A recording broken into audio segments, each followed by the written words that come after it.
Here we go. We are live. It is time for ChubbyRay Comics Roundtable. Welcome, everybody, to my guest, Cody of Cody Collects. How you doing, Cody? Oh, I can't hear him.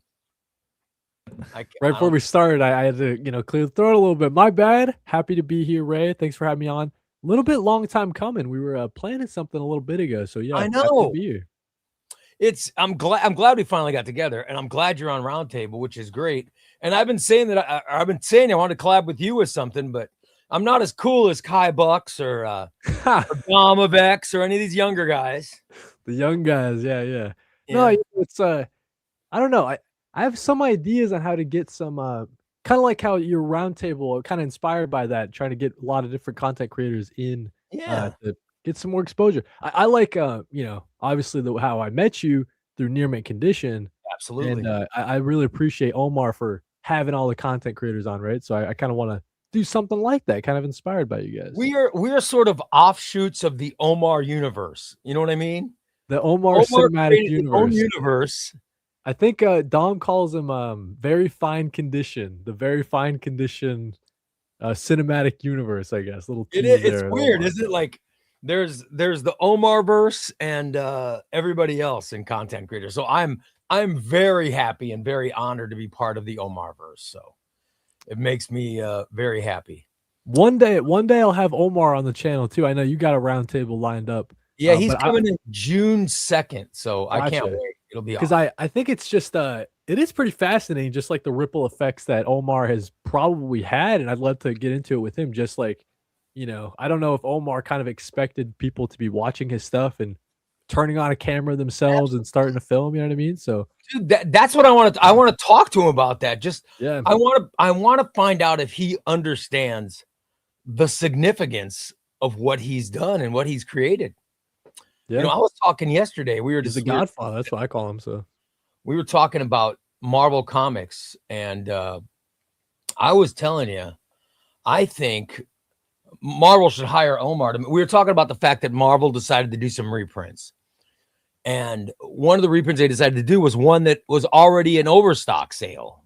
It was being sold for like $30, and it was because they just didn't know. And I'm like, they should hire somebody like Omar because he knows all that stuff. He keeps track of that stuff. He could have told you that was not a good book to reprint because everybody has it. So I don't know. I was wondering if he understands his significance in the comic industry, especially with collected editions. So I'm interested in finding out. Such a great resource. We're lucky to have him. Absolutely. Well, let me talk about you. You are, by the way, you're such a young guy. You present. How young would you think I am, Ray? Because I always find this funny. I get comments about this all the time. I'm not. I think you're at the latest early 30s. I mean, at the latest. Yeah. I am turning 20. I'm turning 28. I was gonna say, that's what I thought you were. I thought you're 28, but I was gonna say at the latest you're maybe 32. Gotcha.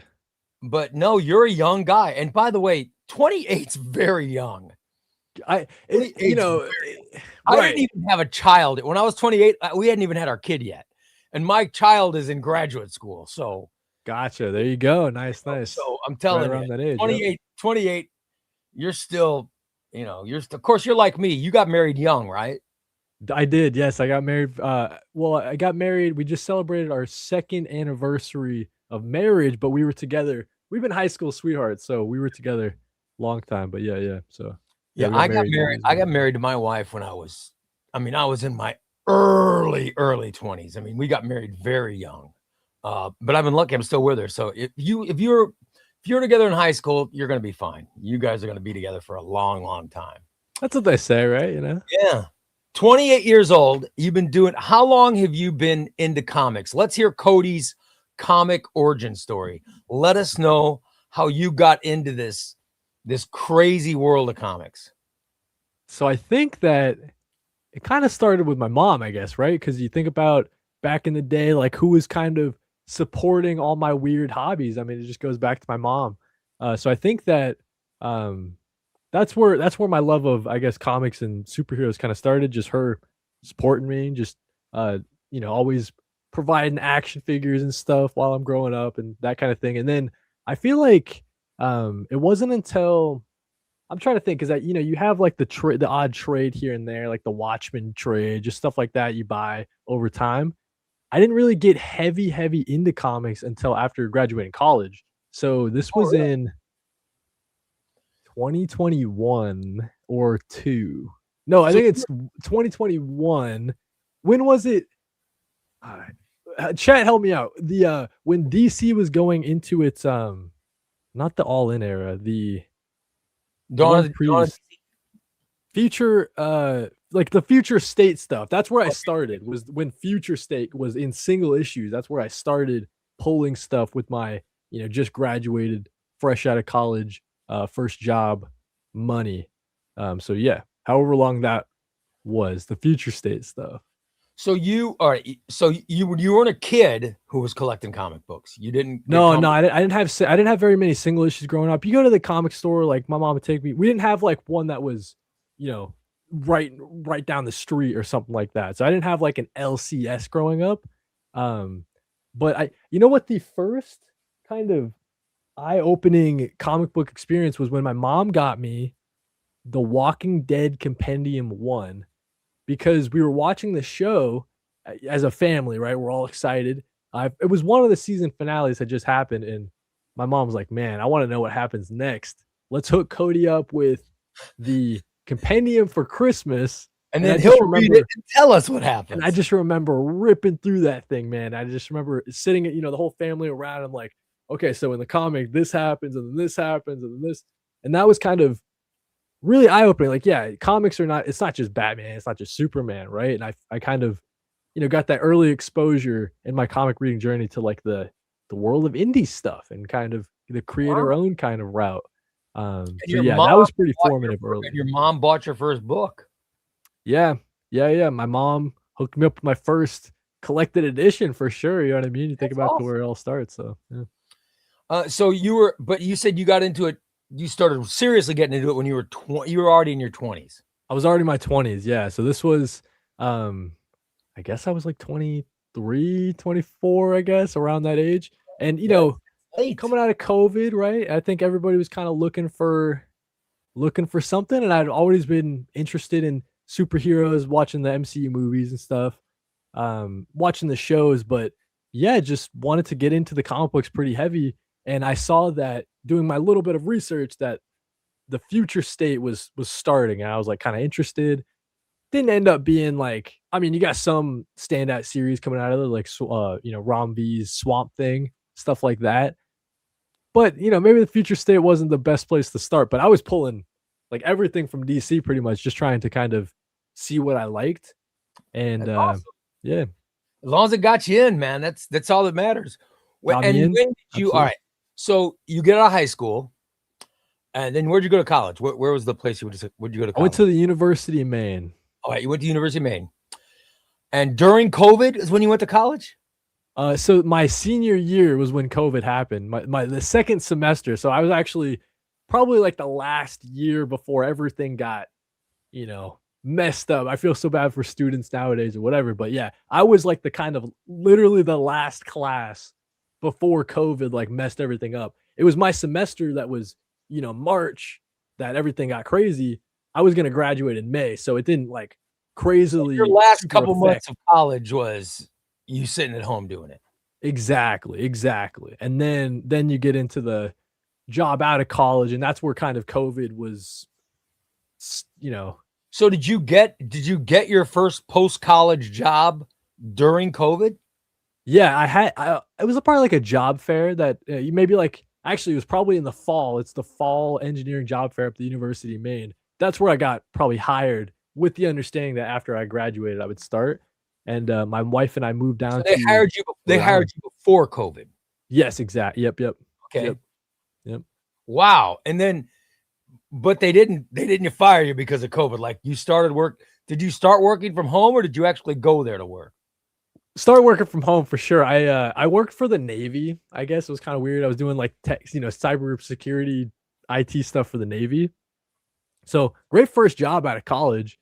I could have I could have been chilling there and eventually gotten benefits and all that stuff. That's true. You Uh, could have.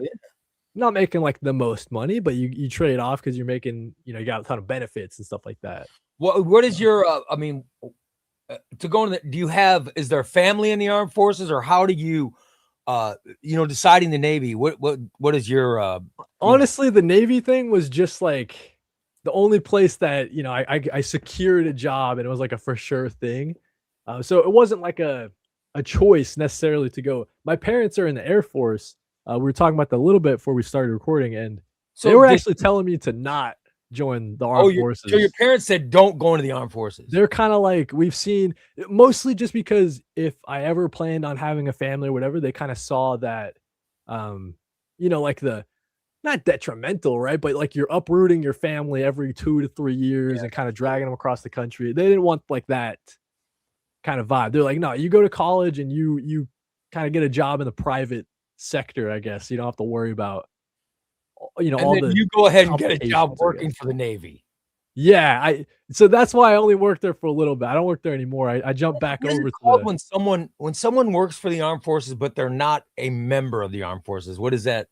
yeah, it was like a civilian like employee. It was kind of like this weird like middle ground kind So of area. were you given an option to actually join the Navy and make more money or whatever? Did they ever give you that option? Maybe, yeah, maybe, but that was never like something that I was that interested. Just based on conversations with my parents and stuff like that. I knew that kind of wasn't the vibe for me, and at that point, I already had my college degree, and so I was kind of rocking it that way. But yeah, yeah. So, but you did good for the Navy, and then you don't work there anymore. You work for a different place now, or Don't work there anymore. As soon as well, because my wife and I we were down in Rhode Island for the job, and then we didn't have any family because all her family's in Maine, all our friends are in Maine from college and stuff like that. So we decided to move back up. I got a job, and to your earlier point, since it was still COVID, I guess technically my workplace has been remote for like for long like decades before. You know what I mean? right? They were like mostly remote because we have offices all around the world or whatever. But I was able to get a job at kind of the peak during COVID. And I'm fully remote, so I'm lucky. I work from Oh, that's home. awesome. I'm So like you you, work Ray, from where I home? work from home. Yeah, Dude, I work from home and I love it. it's nice. I'm never going back. Are you kidding me? I worked in dingy radio studios for 30 some odd years. I'm so glad to be working from home, surrounded by my comics. I'm very happy working here. But Surrounded by my comics. Well said. It's interesting because when I was in the Navy or whatever, I had I don't know if I should be. I was I worked in a skiff. I guess that's what I would say. So like I was down underneath like a bunker, essentially underground, because the stuff I was working on or whatever. And so to go from that, where I barely see the light of day during the workday, unless I like go outside and take a break, to I'm working from home. I'm living in Maine. I live like right next to a pond or a lake. It's like a minute walking it's my awesome. dog, just walking around the woods, stuff like that. So a very different like transition that happened for me and my wife probably about I guess 2 years ago now since we moved back to Maine. So yeah. And your wife does she has a job as well that she can go anywhere? Good Oh, for her. she doesn't work from home, unfortunately. No, she goes in, but she likes her job a lot. So yeah, I think That's cool. we're both lucky because it's I always say it's like you like your job, but you also like the boss component. It's like a pretty Mm. big important part. Like if you have that relationship with your boss, if they're cool and stuff like that. So we're both lucky right now. We have like the best bosses in the world. So I think we're pretty good. We're pretty chilling. Yeah. You guys are young. Look at you. Let's Already get in, got married, got that out of the way, right? So let's get into your origin of content of there you comic go. Okay. content Yep. creation. Yep. When did you realize, okay, I got these comics, I like reading them, I want to talk about them? When did you make that decision? I think it starts for a lot of people. It starts with the haul, right? So I think that's like the easiest. It's the easiest thing to do. And at that point, I was already pulling single issues. Yeah, you watch people on. Actually, I actually started on reels, believe it or not, but like maybe like one or two reels. Just TikTok is where I really kind of started.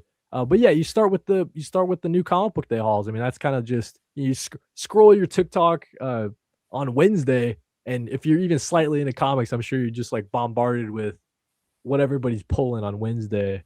So that's kind of how I started. I was, asking my wife, what should I call this thing or whatever. She's like, Cody collects, Cody collects, and I'm like, oh, that's So your actually. wife came up with the name. That's She good. did. She came up with the name. So all credit to the wife. You know what I mean? So I hope it never hit. I mean, I hope it hits big, but I hope you never try to get divorced and have her take. right, we have to split. We have to split the I channel. want that 'cause I named it. So you started on TikTok doing, I read this and it was peak and blah blah. You started. So short it's videos. interesting. It's tough because it's like I tried really hard, but if you go back and you watch some of those early TikToks, they're rough. They're rough. You know what I mean? Like you definitely learn as you go. There was a point where I was putting like, numbers up. I was getting some good views and stuff like that. They're always change. I feel like TikTok more so than YouTube from my experience. They're always like changing the algorithm or and stuff like that. So it was kind of always hard to catch that wave. But then once they were doing, and at this point, this is probably like a year and a half ago, they were talking about, maybe even 2 at this point, they were talking about the TikTok ban. You know what I mean? Like, oh, this is going through. Oh So at yeah, that because, point, yeah. I had put all my eggs in the TikTok basket, and I'm like, oh man, I'm about to lose my 12,000. Say what you will. I mean, other people have bigger accounts, obviously, but the 12,000 follower account is actually making me money. At some point, I was making like every time I post, I would get like $10, something like that. That's not nothing. I don't think. Let me check. I don't think I make any money on TikTok. Yeah, it's tough because you have to get to that 10,000 like threshold. Yeah, no, I don't make money on TikTok. But I was like, oh man, if TikTok goes away, I'm screwed. I mean, just that it's like it's all gone. So I really started focusing on the YouTube and building that up. So yeah. Wow. I see. I'm not big enough. I'm too old. I think I'm too old for TikTok, but at least the people there, I think I'm too old. I've only got TikTok really likes if you do a video that's like more than like a minute and a half, like it's got to be like one of the best videos of all time because it's like it's tough. They really like the short content. I've never done a video. That's why YouTube shorter than 4 minutes. That's why YouTube is so like we got the space to kind of just yap and kind of have more fun that way, get live, chat with the audience and stuff like that. So I've been liking to switch over to YouTube. I like doing daily content too. I mean, my mind is something that I wanted to get into with you too, Ray, because I don't think and like pat ourselves on the back, like, okay, you know what I mean? The audience is gonna be like, oh, look at these guys rolling their eyes and stuff like that. But daily videos are tough, and I feel like not a lot of people they're on that bandwagon. They're not. Once you get in a groove, but I feel like they seem like they're tough on the outside. But you and I bet at this point, you just sit down, you talk for 10 minutes, and you slice it up. I hosted a rock morning show for 30 years, and we had to write shows every single day. So every day it was coming up with content, writing it, comedy this, you got to write this bit, write this fake commercial, you got to write this mobile unit bit, you have to write this this crazy segment that we're going to do. You were already flexing that muscle, right? So you had to, and I had that going. So when I started content, I just figured I'm going to do the same thing that I did on my radio show, but I'm going to do it on YouTube, but I'm going to do it with content I really like, which is comics, because my whole rock radio thing was just a big, I was interviewing porn stars. I don't give a rat's ass about porn stars, but I had to hide the fact that I was a comic geek. And then when I revealed that I was a comic geek and said, I'm going to talk about things that I love, it became fun. It was fun the passion just makes it so much easier, right? And I think that maybe it sounds like you were kind of flexing that muscle from your job experience, your work experience. I think probably just the TikTok grind is probably how I was flexing that muscle as well. Just I can spit out daily videos. It's mostly just like what it is? It's editing. I really dislike editing. So I'm trying to get better at it, right? You try to put up graphics and stuff like that, and like audio. My audio is always crap. Cody, I am not smart. I can edit as in because I used to do audio editing. I can edit as in this is going too long. Let me chop a minute segment down to 32 seconds. I can do that. But what I can't do is here's what drives me crazy. And I had Dom on last week and I was so jealous. Dom's an animal. Dom's an animal. I know. Graphics. Yeah. That's the next jump. I feel like you and I are at that level where it's like, okay, we're chilling. We could be doing what we're doing, but like to take that next jump, it's like, oh, it's like thumbnails and titles and shit like that. You know what I mean? So it's like trying to figure that part of it out. Because on TikTok, you're going for, you're trying to catch people's attention. You're not necessarily going for their click. Over on the YouTube side, you're trying to get someone to click the video by having an interesting title or thumbnail. So it's different in that way. Dom was talking about how he was so good at photo editing and photo and graphic design that his high school teacher bought Photoshop for him. That's how he got it. And his teacher paid for it all through school and stuff. And when he first got out of school, his teacher was still paying for it because he was so good at it. Dang. I am not. I don't. That doesn't surprise me. Dom's an animal. So I hate it, but I have to use AI or I have to ask friends because I just don't have the skills. I wish to God I had Photoshop and some ability because I would love to do my own graphics and my own designs for things. You know what I mean? To that, I would say, so I use Canva right now for thumbnails. Yeah. And so Canva has been a great resource on the phone. I guess it might not be as accessible. I don't know how like you are messing with the phone and stuff like that, but that's been a real blessing to me, kind of trying to get, and like you try not to fall into the same trap, but trying to get all my videos to have like the Cody Collect vibe, I guess. Like you can tell it's a Cody Collect thumbnail. Like you can tell it's a video of mine just from looking at the thumbnail. Try to keep like the font color, it's all that little stuff that goes into it. But Canva has been a big help in trying to keep it all the same. What's it called? Kind of vibe. It's a Canva, Canva. I think they're Laconima gave me, one of my viewers, Laconima gave me the name of some kind of Photoshop like program that I've got to get. He said, try to get this program because the problem is I have to end up I got to use AI or I have to use some garbage like that, but they always make me look like I'm a monster. It's, you know what I mean? I just want to be able to do it myself. You know what I mean? I would say Canva's I would say mess around with Canva because they got some pretty interesting and in my opinion, easy to use tools. Like they'll literally have it where, I'll take a screenshot of me going like this or whatever. And then like, you can like hit a button and it'll erase my entire background and just have me. Yes. And then I can have that as a layer and put it on stuff. You know what I mean? So Canva's got all those tools and they're pretty easy to use. Canva. I will look into it. Yeah, definitely. Cause I'm with you. That's like kind of the next level. Like that's how, in theory, like if I want to take the YouTube thing more seriously, like that's the next step. It's trying to really excel and try to nail down like how I do thumbnails and stuff like that. At least that's how I see my next step or whatever. But yeah. So you were monetized on TikTok and getting a lot of viewers there first. Yes, that's how I started. Yep. And then you decided to go to YouTube. When did you decide to go to YouTube? At what point? What year was it? I wish I knew the date. It was whenever the TikTok ban was going through. That's like when I remember it was in the fall.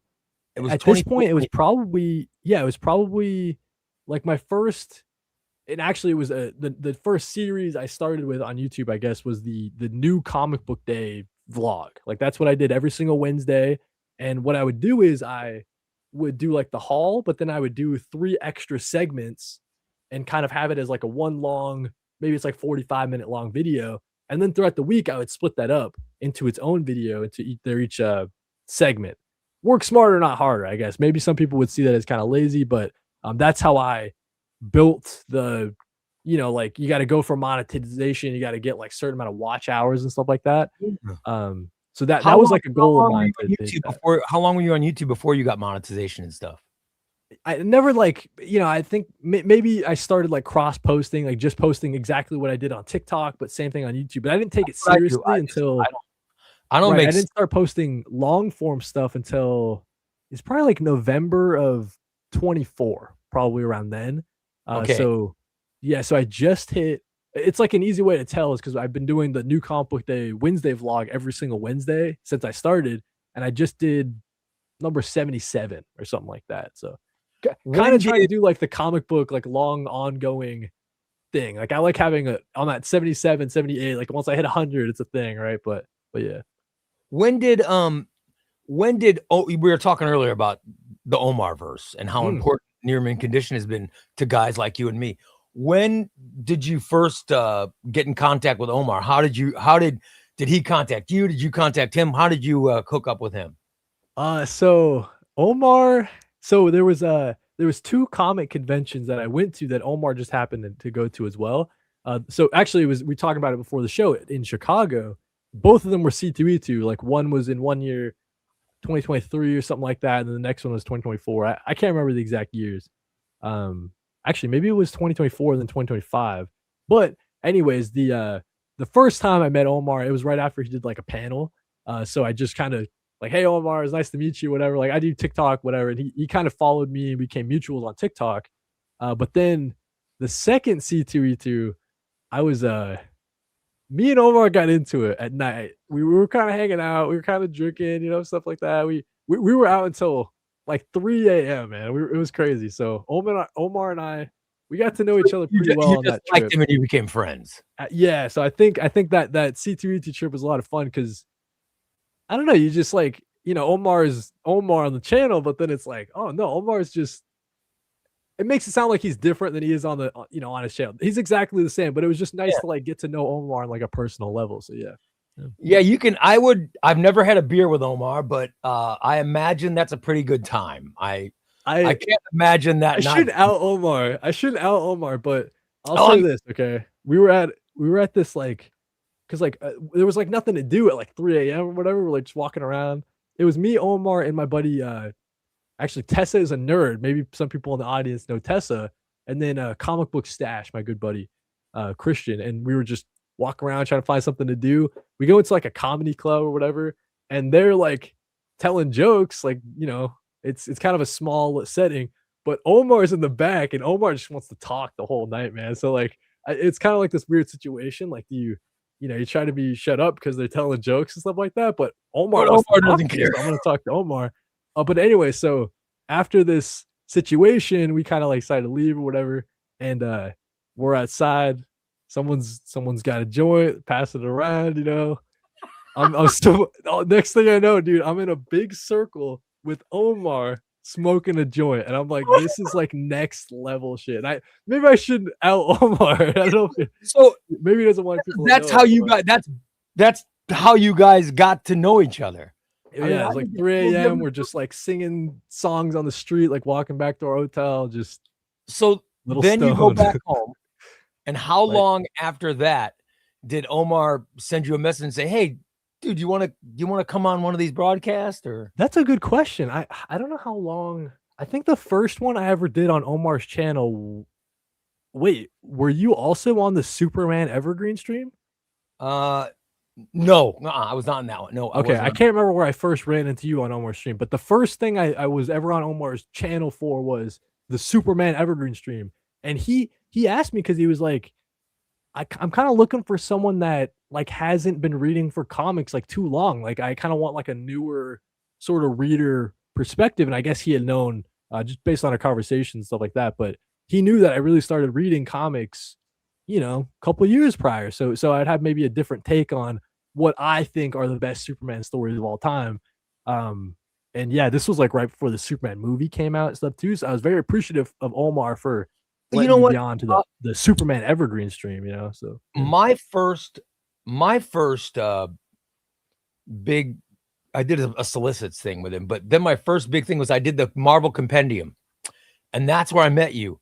When we were everybody was trying to come up with what Marvel's first compendium should be. That's right. That was a fun stream too. Yeah. Yeah. So we both went on around the same time.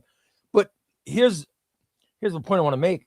How long after that did you notice your channel numbers going up with more subscribers? And I mean, I think there's the Omar. After you, and I can tell you this from experience, when you appear on a near mint condition stream and you do a good job. I mean, I think I've done a good job. I know you've done a good job.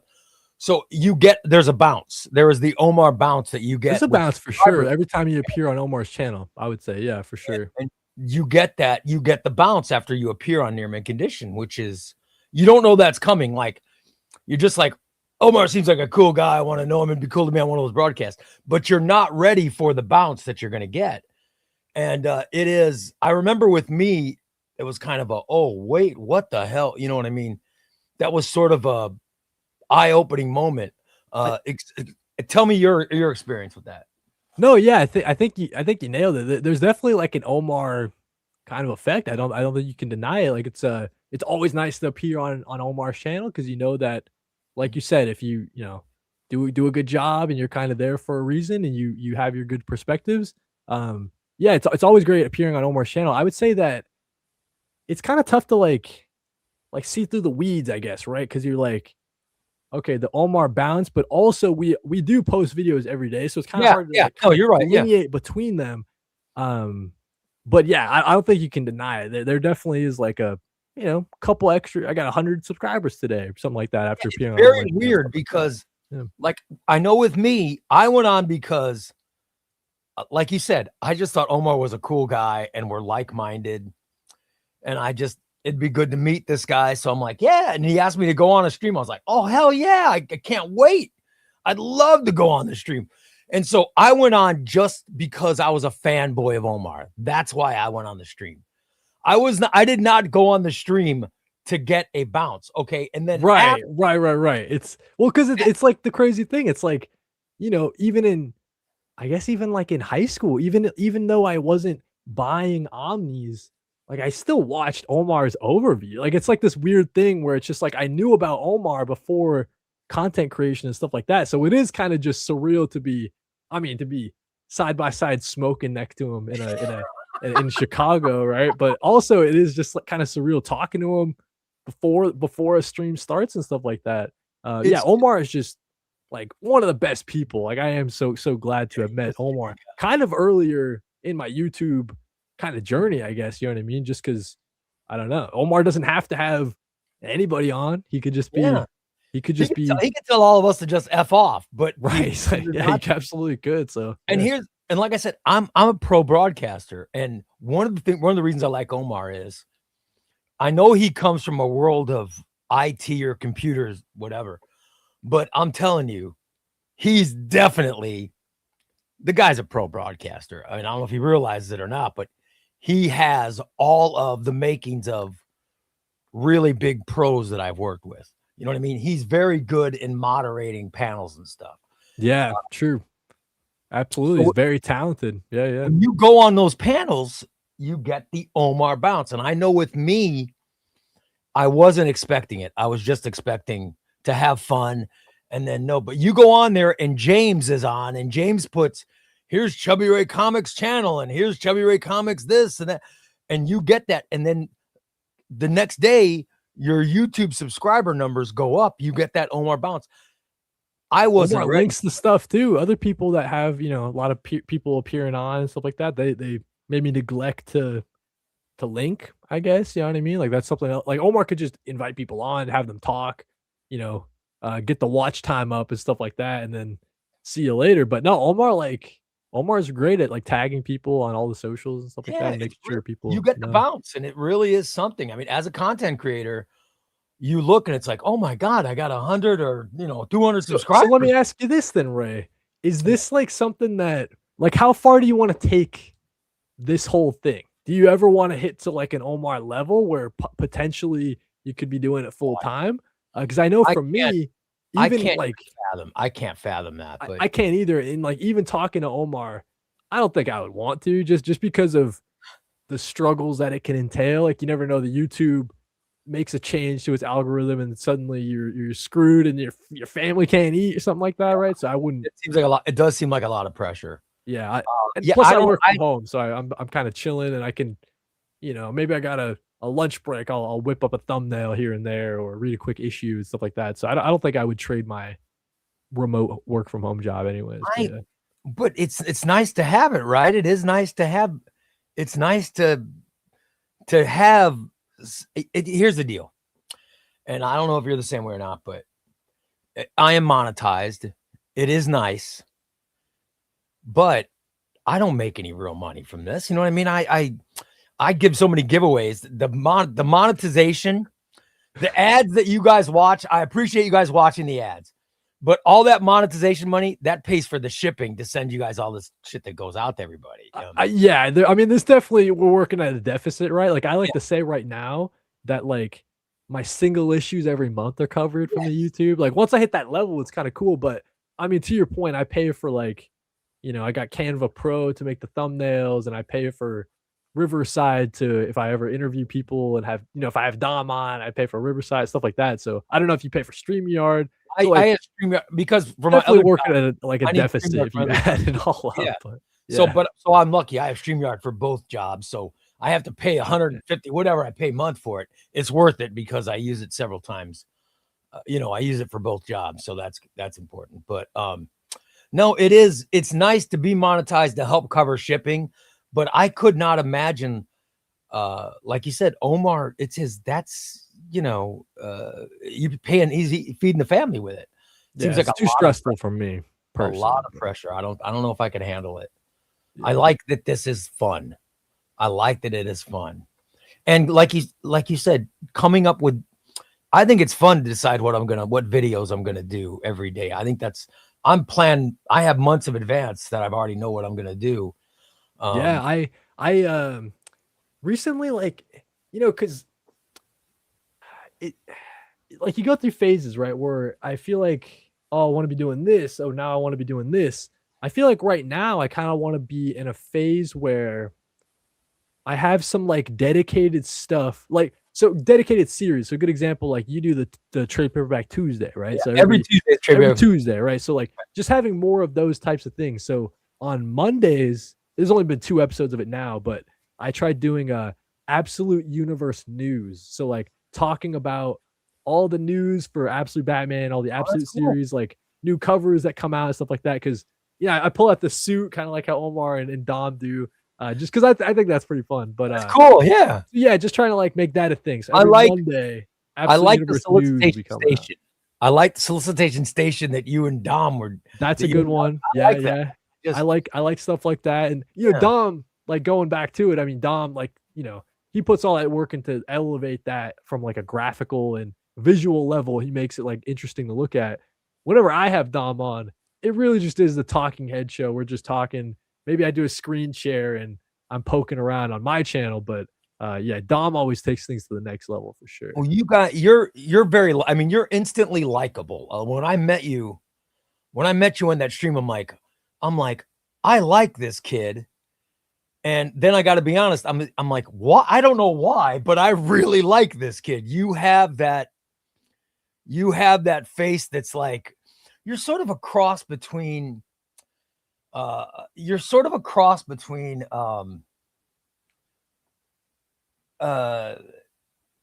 what's his name on Big Bang Theory? Okay. Wait, Wallowitz? No, that was someone else. That was a different guy. The one with the good-looking wife. I can't remember. Leonard, Penny, his name, but Sheldon's roommate. All right. Yeah. You're like him, and then you're also like Shaggy from Scooby-Doo.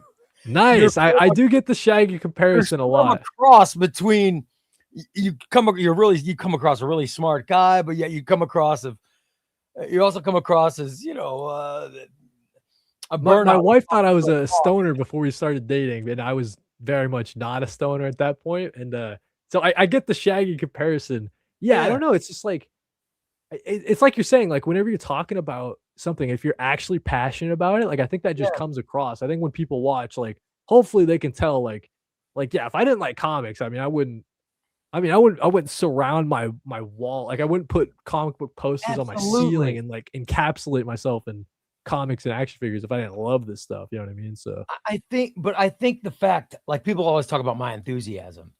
But I don't know if it's, I am enthusiastic about comics because I love comics. I get so much joy out of reading a comic, and I could tell that you do too. But do you go into comics really critical now? Are you reading comics thinking, oh my God? Do you go in saying, oh, what am I going to say about this? Or do you still go in saying, I just really like reading this? It's a good question because I feel like following so closely, like ever since I started reading comics, and then shortly after doing content on it, right? So it's kind of like these two paths have kind of like coincided, and it is interesting to see like, yeah, am I reading for pleasure or am I reading like because I got it covered Yeah. on the channel type of vibe? I would say at this point though, I've kind of got it down to like what I'm pulling at the comic book store. There's probably like I don't know, like 5 series I could cut. You know what I mean? Like if I needed to, I could make some cut from some DC stuff. But like I've got my pull list to a very if I wasn't making content, like this is what I would be pulling. I'm pretty sure. You know what I mean? I mean, I guess I don't know. But I would say that the collected editions is where I get into like my pleasure reading because it like I posted a video on I think it was Sunday where I just and we've been doing it for a long time just kind of going through and like, hey, here's what I plan on reading this month, right? Yeah, I just did one of those. Yeah. So, you know, peeling back the curtain a little bit for the audience, I guess, like trying to something I've been doing a little bit is looking at like the booktuber scene, like how are the the girls that are talking about the books and like how do they do it, kind of like how do they do their thumbnails and stuff like that, and try to borrow some of those elements. And something they did was, hey, here's what I plan on reading this month. So kind of taking that and applying it to comic books. And that's where I get into the pleasure reading. Like I've been reading a ton of Green Arrow, you know what I mean? So it's just like by doing that, I don't feel like it's not a chore or anything. I'm just reading what I actually like. And then at the end of the month, I just turn on the camera and yap about it for 30 minutes. You know what I mean? So, but yeah, maybe for the single issues, like sometimes it feels like, oh, that one's not that good and stuff like that. Or, oh, I'd probably give that like a 3 out of 5.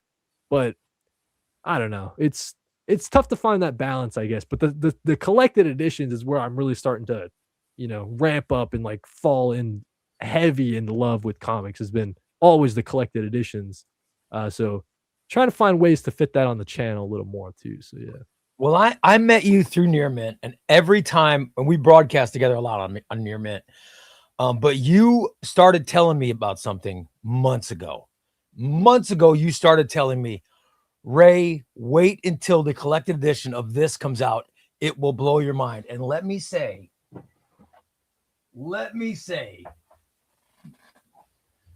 my friend, you were 100% correct when you said, Ray, when you read this, it's going to blow your mind.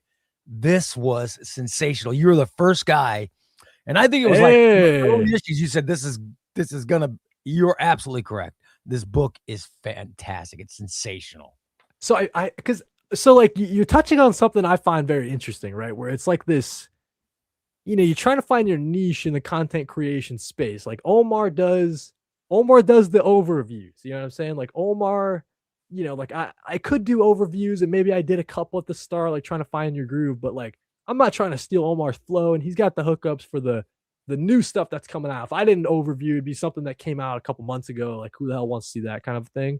So yeah, trying to find your vibe, right? And I feel like just the need of, someone that doesn't read single issues, but just like what's coming up, what's coming out in a trade, coming down the line that I need to be aware of. That's kind of the vibe I'm trying to fill, I guess, right? Like just you were the like one pulse check single issues. This.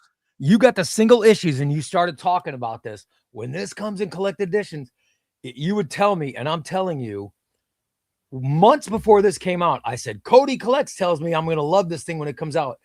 And I think you hit it right on the head. You have that ability to read a single and say, this is going to be sensational when it comes out in collected edition. And there's not a lot of people that can do that. I think you've got that going for you. Yeah. I'm liking the vibe. I'm kind of, I'm liking the kind of flow state I'm in right now. Like, I feel like the last month or two have been some of like the most satisfying, like creatively type of videos that I put out.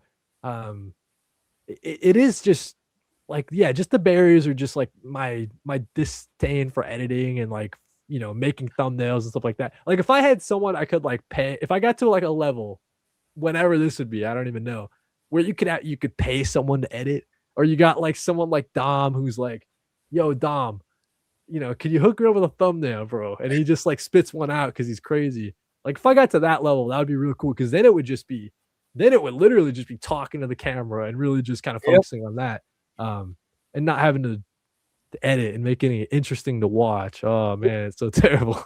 And during Dom's interview, he talked about that's how he hooked up with Omar. A buddy of his was talking about Omar, and he said, you guys should meet. And Dom met him, and Omar's so busy because he records so much a day and he doesn't have time to do certain things. And this guy got Dom hooked up with him to where Omar would record a video and then just send it, and Dom would edit it. And then Dom would create whatever graphics and stuff. And so I think that's how Dom got involved, was doing just what you're talking about. And Omar would just pay him. He's good at it. Yeah. So it's amazing. Some people are really gifted. They're just really gifted with that. But you say you hate it. You wish it would be easier for you to just pay someone. You just send over your whole video and let them edit it. Yeah. Like there's some things to like, but I don't know. It's my least favorite part about this whole YouTube thing is definitely, so like, especially, and like, I don't know why I do this to myself, but every Wednesday, because I've been doing it for so long, so it's like a thing now. It's a thing you can't even like stop almost.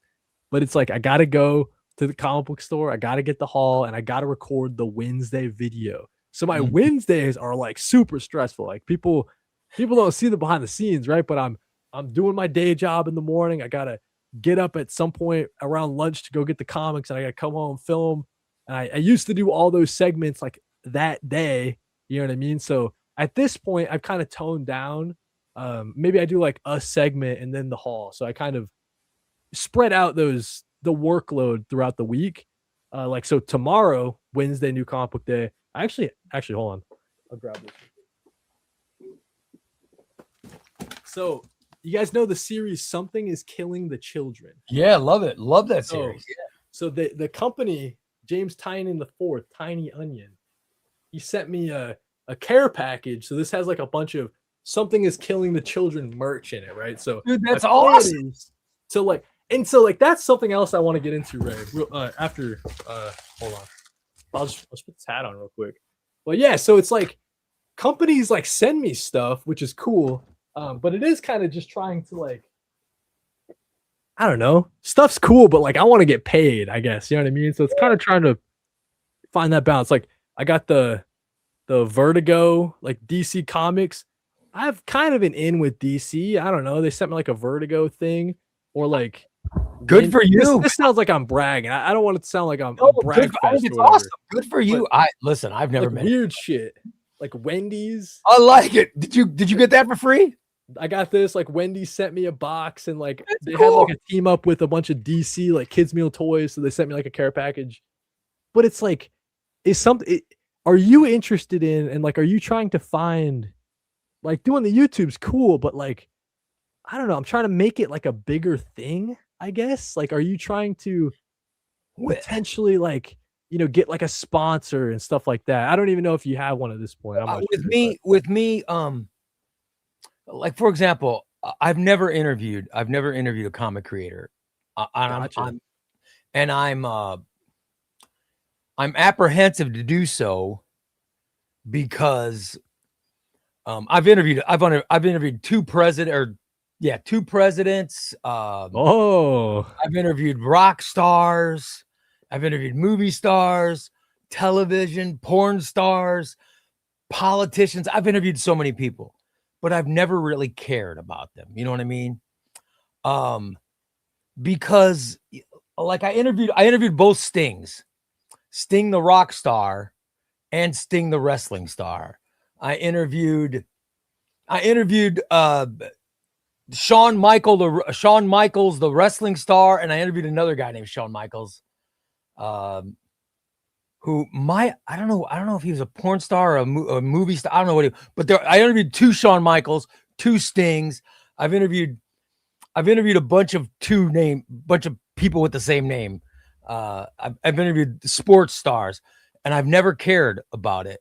But if somebody said, "Hey, you're gonna get an interview with Jeff Johns," I would be so embarrassed because I've always held comics so close to me. Right. And it's been such an important part of my life. Galendowski talks about me and Obama. I knew Obama personally. I know him personally. I played basketball with him, but I never interviewed him when he was president. Living in like Chicago. Yeah, yeah. Yeah, well, he was in spring, and I was doing a show living in Springfield, Illinois. Okay. Senator. So I played basketball with him, but I got to know him because he listened to my radio show. So, and I got to know him that way. So I never talked to him when he was president. But I know him, and he's a great guy. I always thought it was funny because he go out and smoke cigarettes in between basketball games, but that's another story for another time. But I was never shy about interviewing. But if you told me I was going to interview comic creators, Joshua Williamson or James Tynan, because I hold comics so close to my heart, I would be so afraid that I'm going to screw it up. Gotcha. Yeah. I would be so, worried. I think I'm with you on that. Like, yeah.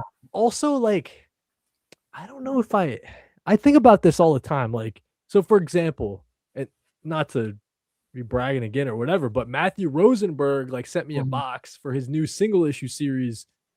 It's about a robot animatronic Abe Lincoln or whatever. So I like Matthew Rosenberg stuff though. He's cool. But so I was thinking of like, oh, should I invite him on the channel or whatever? I don't know if I have the desire to do creator interviews. Like maybe one day I could. I just think about how much extra work that is, right?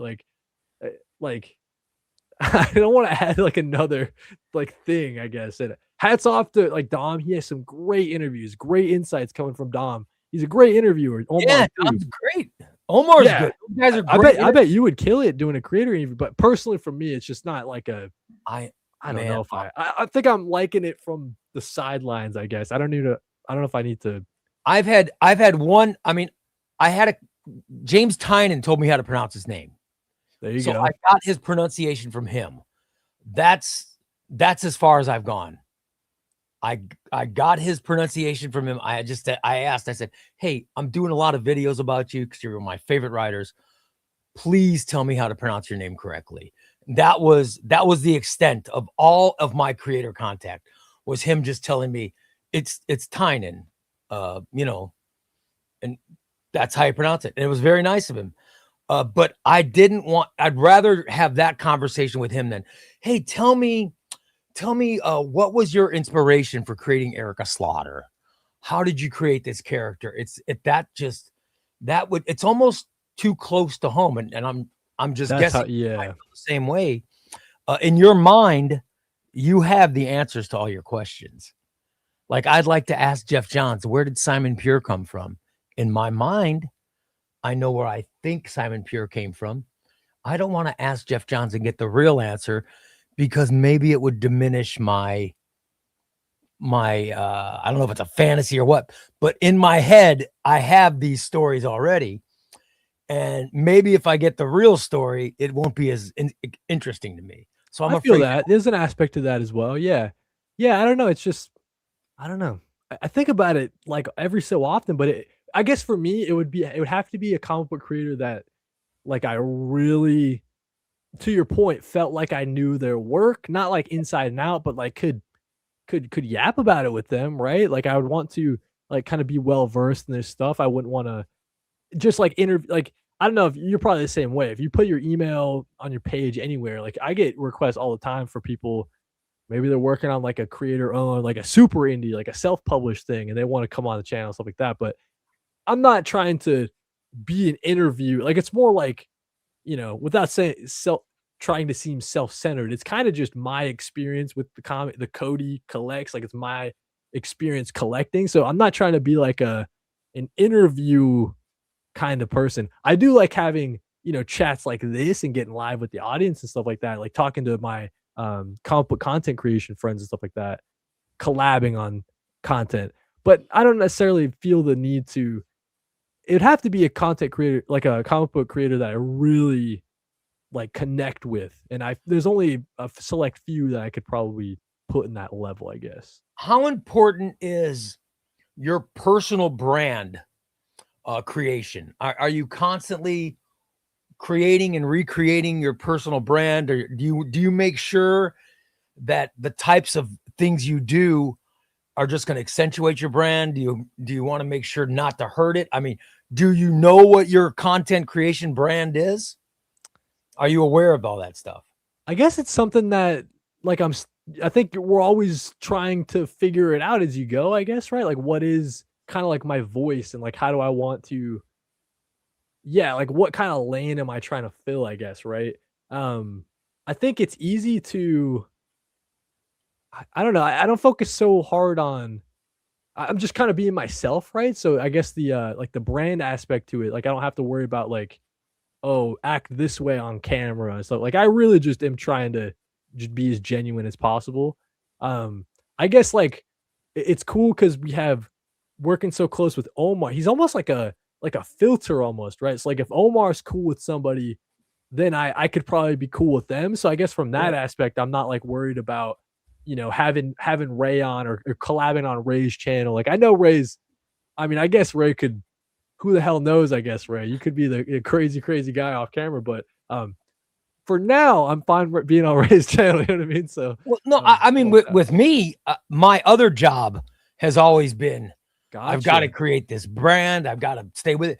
And with my other job, I would have to sign contracts and I'd have morals clauses in contract. And the contract would say, I'm not allowed to get a DUI. I could never be caught with drugs. I could never be caught with a prostitute. And they outline all these things and you sign it in a contract. When I used to work for radio stations, you had to sign these things. You know what I mean? Or else it would cost you. With content creation, I haven't had to worry about the brand. In fact, I would hide for all these years. I had to hide the fact that I was a comic book collector from my audience because in the world of shock jock rock radio, you had to be this guy that drank all the time and this guy that was watching porn. So I knew all the porn stars and I knew the strip clubs. You had to have that. You had to have that image. So that brand you created, you had to make sure to stick with it. Now in comic content, this is the real thing. This is my real stuff. Now I'm sure in your job, you don't have to worry about that sort of, you're just who you are doing your job. But so radio, it's a little different for me.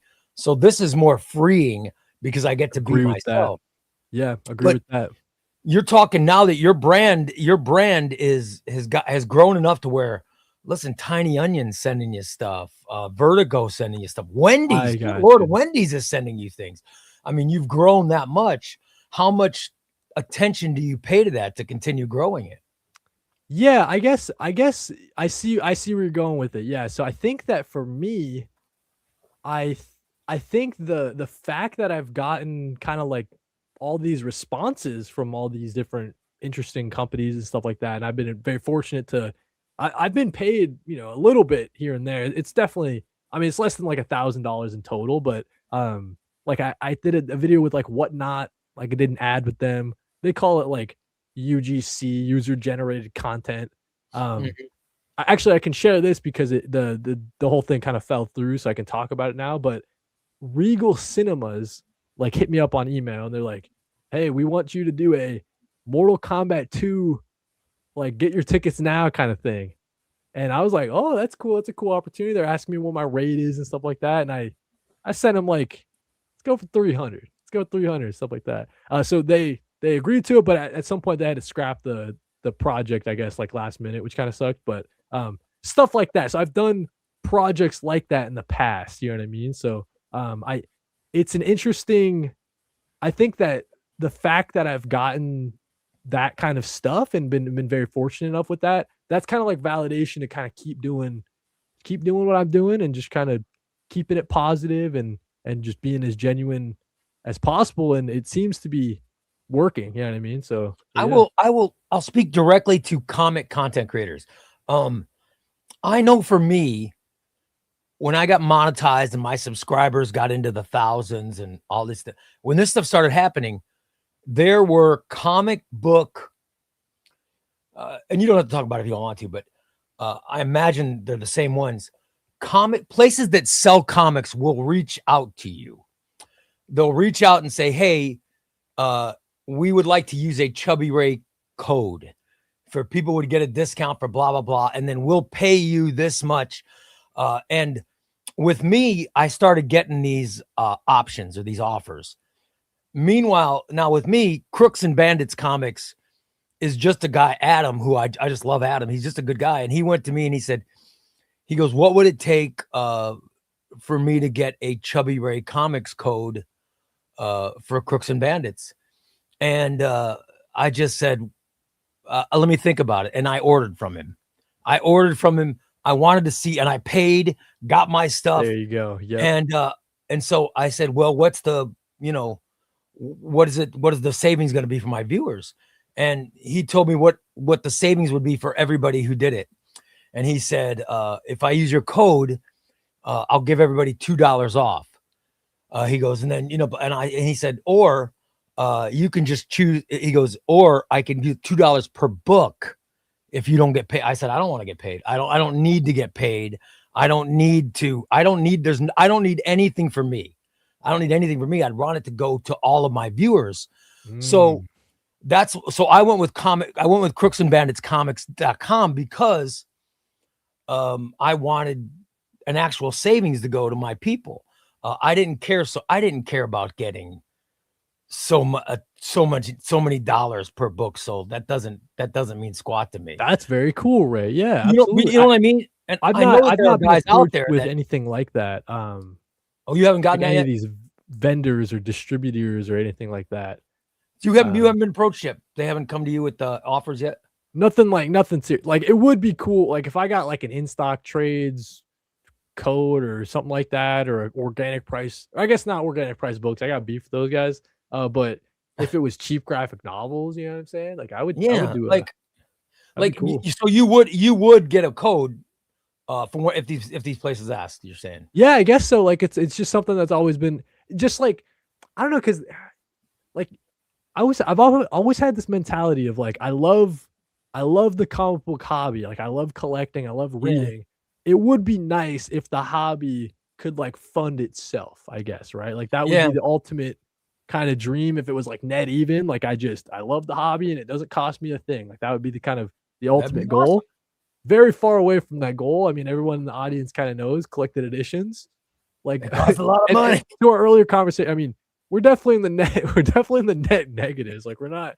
Of all the hobbies we could have picked, we sure picked an expensive one. Right. Like I if I wanted to make a lot of money, I'm sure I could be doing like political videos or something like that. You know what I mean? I could be doing like I don't know if anybody in the audience, like Brian Tyler Cohen or shit like that. You know what I mean? I could just be talking about the latest Trump thing or whatever. And I don't know. I from my experience, when I was doing radio near the end of my radio career, I went on a talk radio station, and they went to me and they said, we want you to stop this comedy shit, and we want you to do politics. And I said, I remember I'm comfortable talking politics, but they told me talk politics. So I told you who I'm friends with and who I played basketball with. So I went with my politics. They came busting into the studio and they go, whoa, wait a minute. What the hell are you doing? I said, you told me to talk politics. They said, no. We don't want you talking those politics. We want you talking our politics. So, and I understand because I was offered, well, if you are very pro this, there will be lots of opportunities to make. I remember my agent telling me, if you were to become on the other side, it would be very financially beneficial for you. But that's not who you are, right? You know I couldn't do. I couldn't do that. Yeah, so, but now with something I love, comics, if someone said it could be financially beneficial for you to do this, which is why I asked the question about the retailer codes and stuff, because I know there are some places that will pay content creators like us to use their codes, because I've been offered and decided not to do it. And so I'm wondering I'm wondering if you would, if that's something that you ever thought about. Definitely have to be like a company that, like, to your point earlier where you said like you ordered from Crooks and Bandits, you know that Yeah. the owner is like a chill person. I'd have to like align with them, I guess. You know what I mean? Like to a level. That's why I wouldn't work with organic price books. I'm going to war with those guys. Spread the Well, word, guys. Don't order for them. I'm Clip not. By the this. way, I'm not Don't naming order names. for them. Clip it. I won't name names, but Packing there are peanuts. places Clip out it. there. I got There a are problem with those places. guys. There are places that will give you money when you're a content creator like you and I. But with me, Crooks and Bandits, maybe I'll hook you up with Adam with Crooks and Bandits. Maybe you can get a code with him. But because you'd love him, he's a great guy. But with me, it was I don't need you to give me money. I don't need a kickback. Just give the savings to my viewers. I want The because savings I to the know when my viewers, viewers yeah. use the code, because I'm Right. such an egomaniac that I take credit for it. I'll go, well, I know you bought the Zatanna Omnibus from Crooks and Bandits Comics, and you got $2 off that book, and you got $2 off when you also bought the Red Coat Deluxe Editions, and you got $2 off of that too. And I'll say, you got that because of me, because you use ChubbyRay Comics. By the way, I didn't do anything. I just the code is just my name. But I'm an to your egomaniac. point, like, I mean, us giving our like thoughts and opinions on stuff, and if someone like internalizes that and kind of acts on it, and they buy it and they ended up liking it, that is like one of the best feelings. So yeah, that's I You definitely feel understand that. great. Yeah. I don't. I mean, need when money. you gave me props for Batman Dark Patterns, I knew that series was gonna be Yes. good. Issue 1, I knew that series was gonna be legendary. So I've been You speaking told the me. good I gotta words, say, I love that book. In fact, we're doing our first book club this week, and it's gonna be on Dark Patterns. that's got to be a deluxe or an absolute. God forbid. Oh, but it's absolutely. gotta be It's deluxe. definitely going Jesus. absolute, right? Yeah, that'd be I think cool. it'll be absolute as early as next year. I think. I think really think so, especially if Hayden Sherman ends up winning like a Hugo Award for Absolute Wonder Woman. Like I could see their rush to absolute that Dark Patterns. It's pretty good stuff. Now, Wes is one of my biggest viewers. Wes predicts, and I want to get your prediction. Wes predicted, he said there's a Shadow of the Bat book coming. Yep. And I like this. He thinks Okay. Dan Waters is going to be the guy they named to write it. Yeah, I have that prediction as well. I like that prediction. It just makes sense because you just follow the story structure of Batman Dark Patterns, and to my understanding, that's how Legend of the that's how it worked back in the day. Actually, to your very very earlier question when you asked about like how I got into the comic book game and stuff like that, I remember like I didn't have too many of them, but one of the series I tried collecting in single issues a long, long time ago when my mom used to take me to the comic book store was Batman Confidential. And I feel like that's kind of the same vibe. It was, 3-issue arcs, 2-issue arcs. They got different creative teams to jump on and just do a Batman story, like a real quick thing.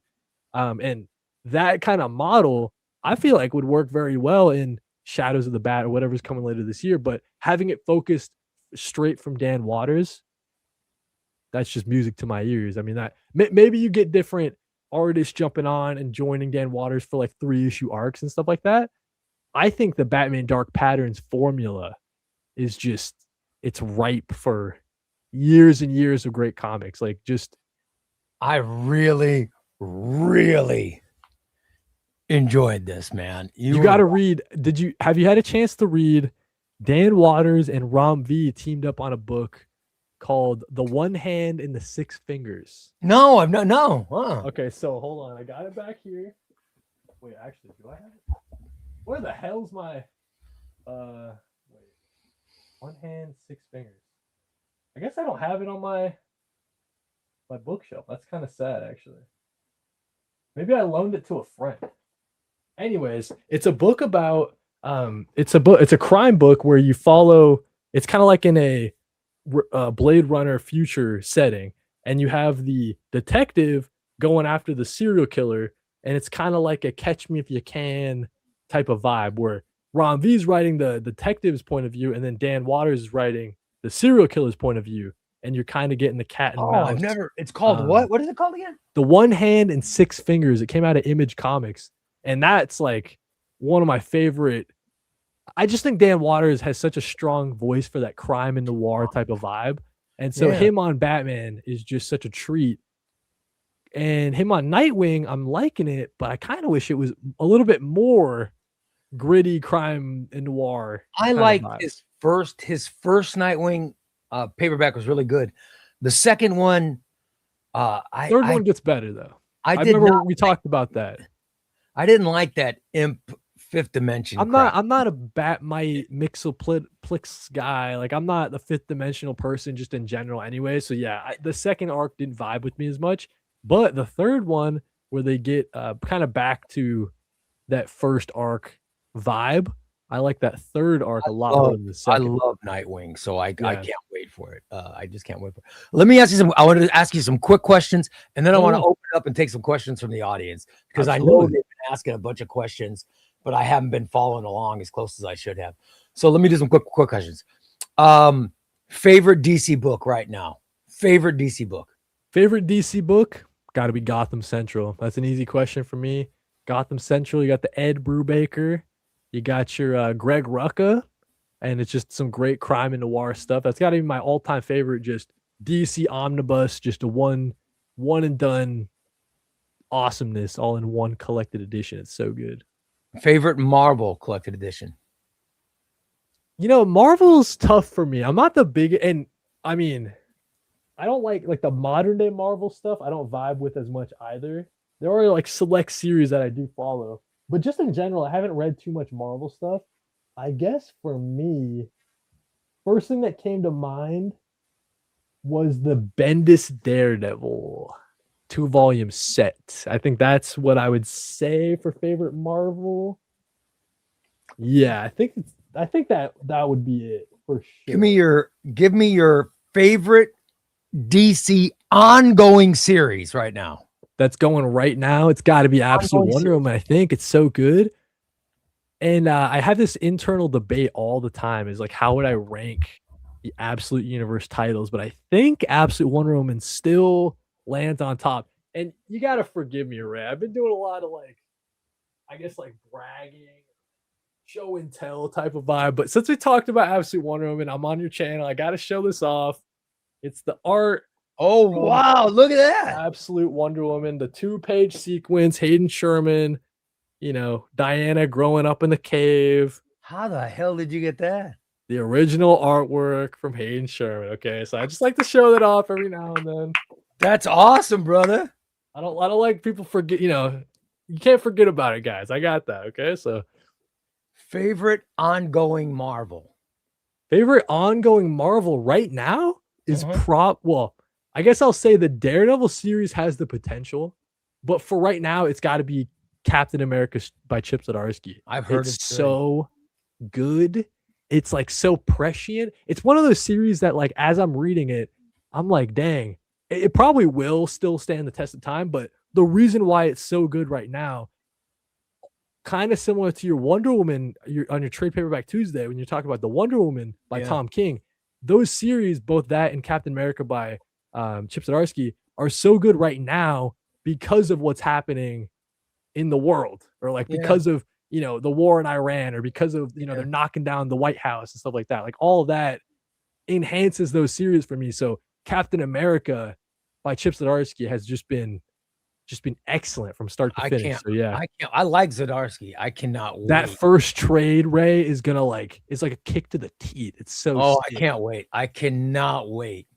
I guess it's probably not out yet. That's sad if it's not out yet. Favorite ongoing independent. My favorite ongoing independent is kind of on a hiatus right now, but it's The Power Fantasy by Kieran Gillen. Oh yeah, good. Yeah, that's good. And Casper Wingard. So good. I guess excluding that because it's kind of on a hiatus, I would say Escape by Rick Remender and Daniel Acuna. It's about it's this anthropomorphic bear in a World War II setting. Like, he's on the Ally side and he's going into Germany to drop all these bombs or whatever. His plane goes down and he's got to try to he's behind enemy lines trying to. So it's kind of got like the Saving Private Ryan kind of elements to it, but it's got beautiful Daniel Acuna artwork. And it's weird because it's these animal characters, the anthropomorphic animals, but it's like very graphic, very violent. So Escape from Rick Remender out of Image Comics is probably, it's only on issue I think 8 right now, but it has the makings to be maybe the best Rick Remender series. That's kind of a hot take, or it's Wow. kind of a, because I love Deadly Class so much and stuff like that. But Let me ask you, what's the most overrated? What's the most overrated comic? the most overrated. Okay, I don't know why the first thing that came to mind was Spider-Man Life Story. I don't know why that one always just comes to mind. And I was just praising Chip Zdarsky, right? I could be critical about Chip Zdarsky too. You know, I think that I could be critical about Zdarsky. Second half of that Daredevil second omnibus is terrible. But I love not the best, not as good as the first half, right? But Yep. I think for Spider-Man Life Story, like I feel like people talk about it like it's one of the goats of the Spider-Man of all time. I have like a love-hate relationship with Spider-Man stories, I guess. Like I read Ultimate Spider-Man by Bendis, and I'm like, oh, this is sick. Nothing I've read comes even close to it in terms of the Spider-Man read that I've read. I agree with you. I agree with you. So I'm like, yeah, Spider-Man Life Stories. Most underrated comic. Most underrated. What comic? I'll say this because what do you read where you go, I can't believe that everybody doesn't love this? Man, you know, I guess the first thing that came to mind was Green Arrow by Chris Condon, because that one got canceled because it was so unloved, I guess. But that's some excellent stuff. I was saying when that was coming out, that was probably my second favorite DC series, and they just axed it. That was very sad to see. I love that entire, starting with Joshua Williamson and Condon. I love that entire Green Lantern or Green Arrow, all of it. It's good, right? I love the 3 paperbacks that Williamson did. I love those last 2 Condon issues. I thought they were great. I agree. I could not believe that book was canceled. It's a great answer. It had so much potential with that Montos artwork, and especially now that I've gone, because that was interesting, because that was my first Green Arrow series. I've since gone back and I read the DC Finest Longbow Hunters number 1, and I read Kevin Smith's Quiver numbers 1 through 15 or whatever of that. Have you ever read Benjamin Percy's Rebirth run of Green Arrow? That's on the list. Like as I'm going through Green Arrow as a character, I'm gonna highly recommend Percy and Schmidt. Their Rebirth run of Green Arrow is fantastic. It's really good. Yeah. All right, let's sick. Yeah. Let's take some audience questions. I know people they've been talking about Ray's talking to Cody. Wow. I know you guys are excited about Cody. So go ahead and ask questions, guys. Go ahead. We have a lot of crossover here. It's kind of cool. Ask some questions. Yeah. Please. James, I see James. Or maybe that was bring your questions. I will definitely put them up so Cody can answer some stuff. I see Chip Crisper. Yeah, Chewy Queso, of course.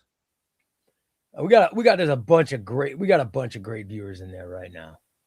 And I think most of them are awake, which is rare. You know, I'm glad we kept them awake this time. Mario it's hard. Two-Face likes my background. Appreciate it. That was a work in progress, you know. Oh my gosh, you got Cody. I love this guy. Look at that. What a nice compliment for you. Oh my God. John. Cody loves me. There you guys. Yeah, my audience knows about my beef.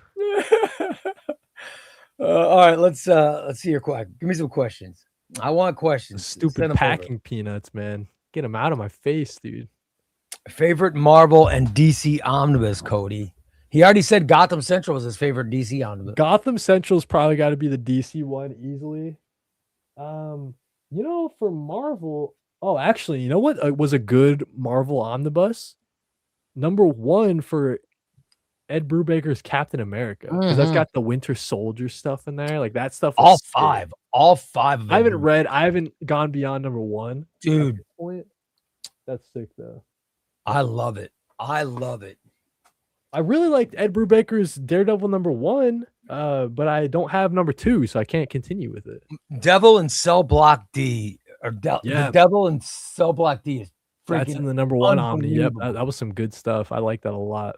Ray and Cody, have either of you read Hornsby and Halo by Tomasi? If so, what are your thoughts?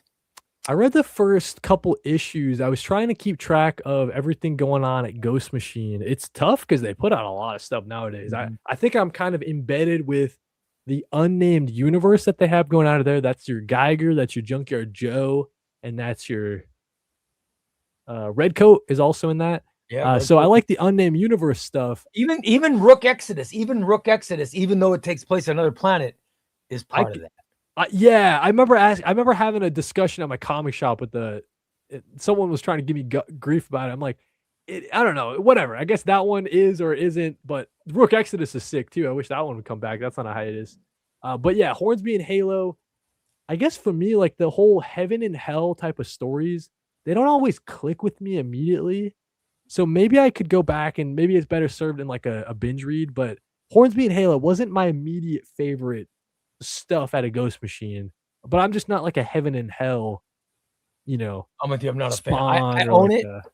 I own the paperback, but I have not read it yet. In fact, I'm the second one's on its way to me. So, like, I think I would personally probably rather read like the Hyde Street, or I'd probably rather read like Family.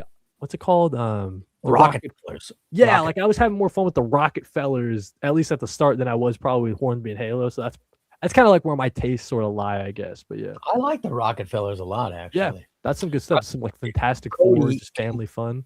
Can you tell me your opinion or take on Hickman with Marvel and how you felt when he left during the Krakoa era?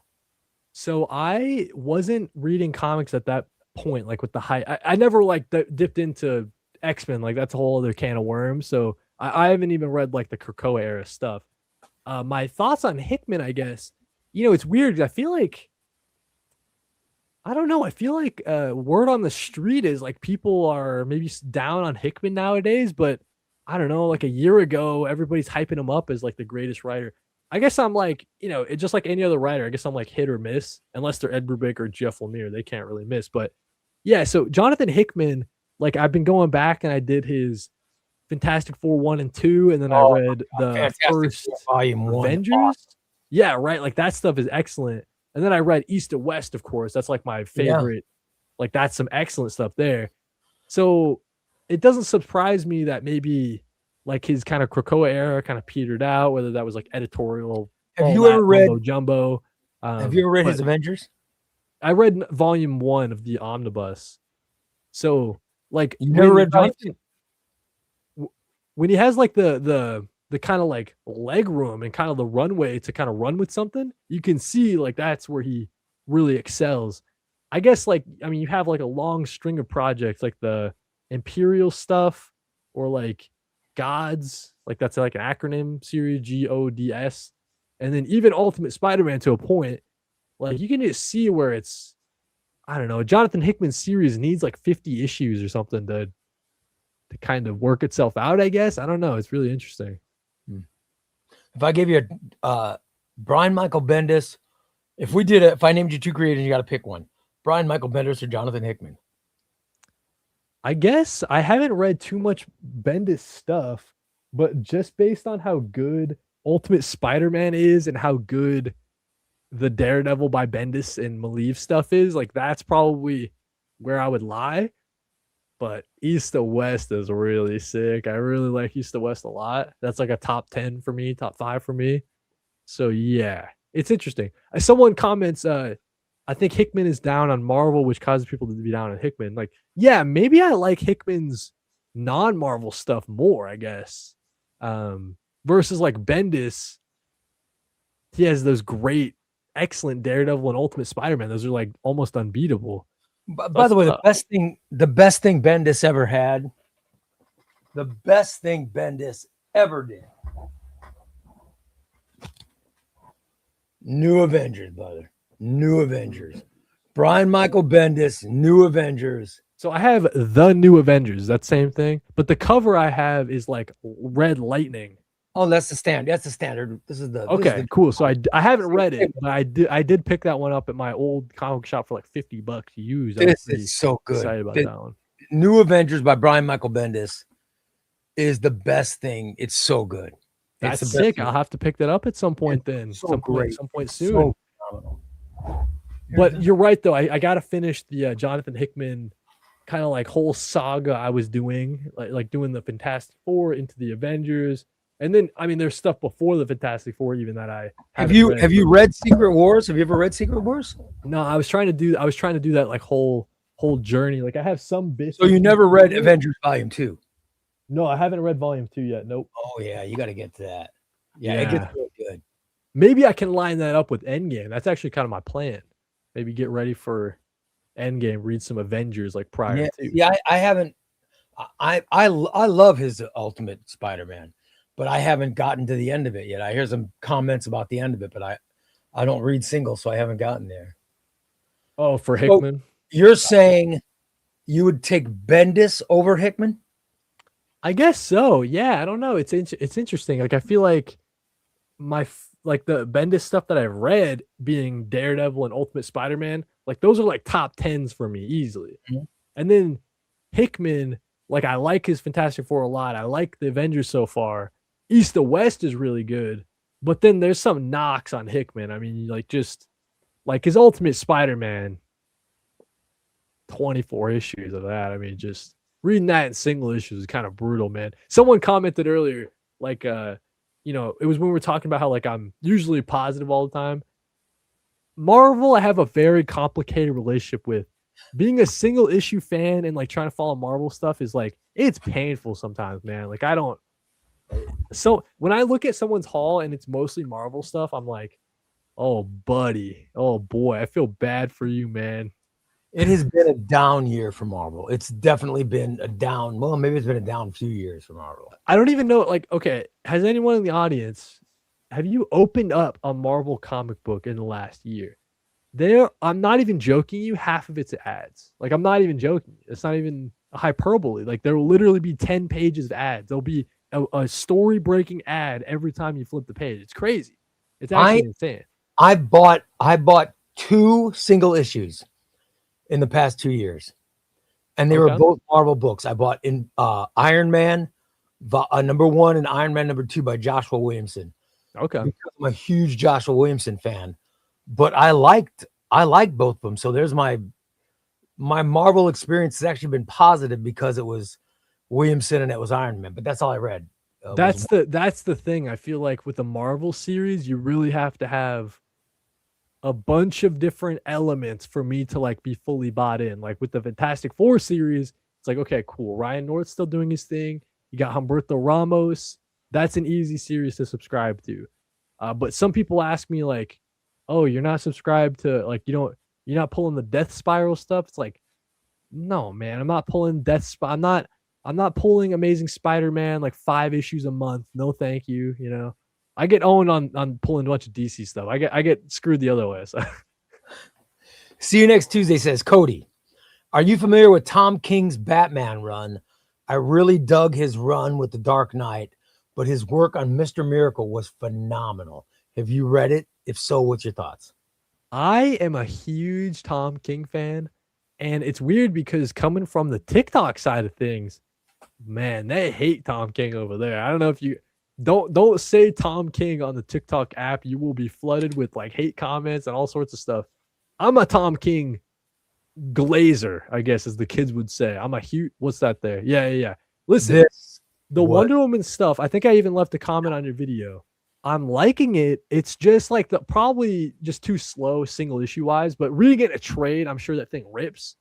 And like the Mouse Man stuff that comes out after that is even better. So like you're in for a treat.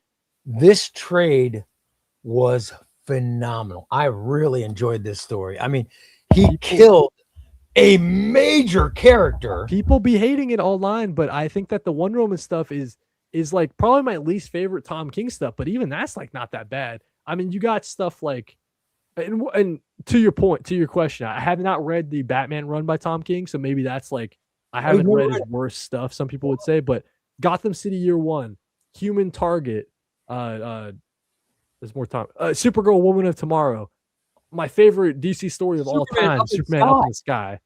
Yeah. So it's like, dude, you can just rattle off like the excellent Tom King stories. He's like the best at the minis and the maxis. He's like that 12 issue king. Mr. Miracle. I mean, your comment right there. Mr. Miracle is so good. Well, yeah. I mean, James Gunn James Gunn took one writer from DC, and that's who works with him in DCU, and it's Tom King. So yeah. So listen, say what you will, all you haters out there. I think that Tom King, yeah, I mean, just like Superman Up in the Sky is enough for me to like love this writer. But then you add on Human Target, Gotham City Year One, like the list goes on and on of excellent Tom King stories.